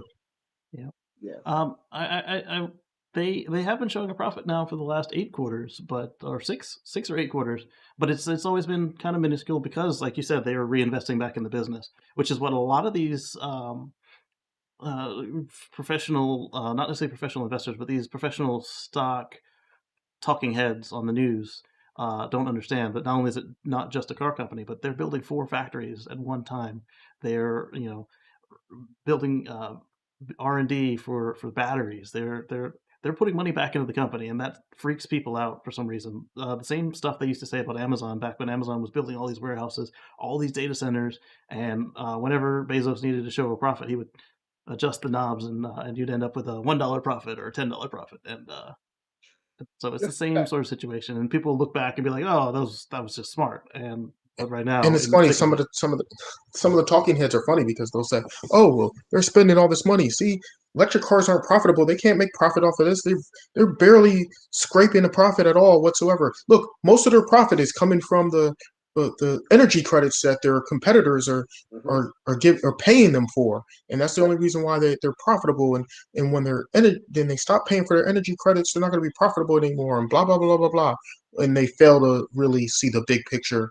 And I don't know why well, I have my theories on why yeah, talking heads do this. But bottom line is, if you look at the big picture, like we said earlier, we believe Tesla's a very undervalued company right now. Not yeah. even And going like back Andy to said, Amazon. if they stop investing in the company, they could show all the profit in the world right now. But that's going to cost them in growth in the long run because right now they are investing in their future while it's cheap. Because when they get bigger, it's going to be more expensive to do what they're trying to do, and it'll take them longer. And if they wait to do the investments, now they're coming from behind, just like we see with the traditional automakers, that they're just getting into EVs now that can compete with the 2012 Model S. Uh, we're Yeah. in 2021. Yeah. And yeah, Exactly. Andrews, that's what I did. I buy and hold long term, and Clayton said that that's what he plans to do. Yeah. Yes, Andy, absolutely. That car, I'm glad it saved your life. But going back I'm to the sorry, I long keep term, talking over you, Dan. it's fine. No, going back to the long term with Amazon, they just picked up a contract with, I think, the CIA, their cloud storage. And the CIA distributed among several other companies just as backups. But when you said they were going back and investing in their cloud storage, investing in their warehouses, Amazon's the one company that did not feel a hit at all during the pandemic. Matter of fact, they were hiring more people during the pandemic because they had to pick up pace with deliveries, and there were whole Amazon stores that maintained their profits because people were ordering things. And Amazon, because they invested back in themselves early on, has made Bezos one of the richest men in the world, who decided to say, I'm gonna leave Amazon to somebody else. I gotta chase Elon now with Blue Sky Fortunes. But he was only able to do that by investing in the company. So Tesla's gonna hit that mark when they finally make it to Mars investment. Like, oh crap, we gotta make it to Mars too, which is Boeing's like way behind at the moment, or might be closer.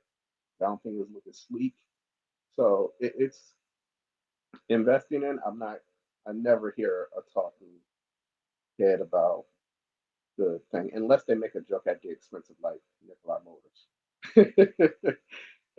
or something like So that. let's take a moment and do some shout outs. Omar, what you got?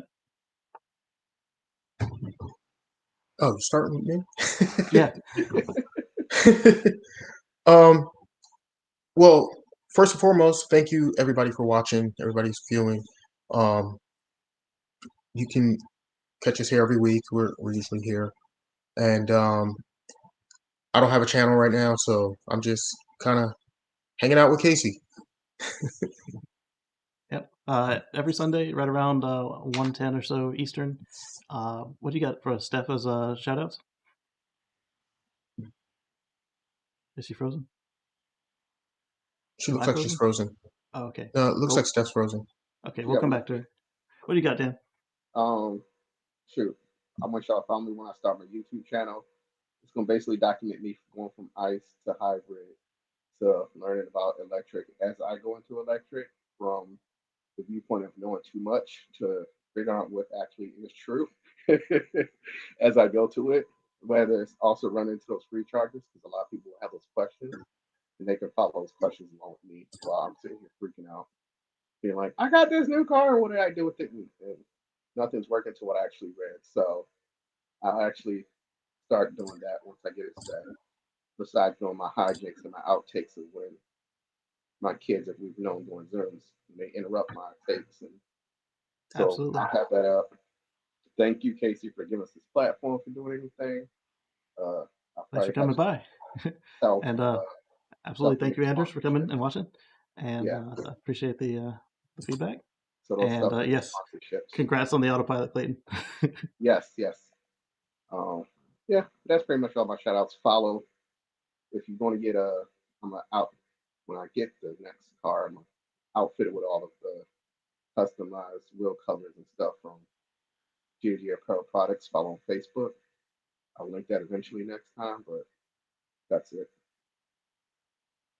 Absolutely. Um, yeah, thank you, Hanley. And so what we're going to do next is I want to let you know that we've got some videos coming out later in the week. I've got the test box. I've got the supercharger review for the new. Where did I go today? Waldorf V3 supercharger. I've got a couple products to look at that I think might make your Tesla ownership experience um, more fun, helpful, useful, however you want to call it. And basically, just take a look at the channel. We've got some stuff coming for you. It won't all be this week. I'm gonna spread it out. And with that, catch you on the flip side. Thanks for watching.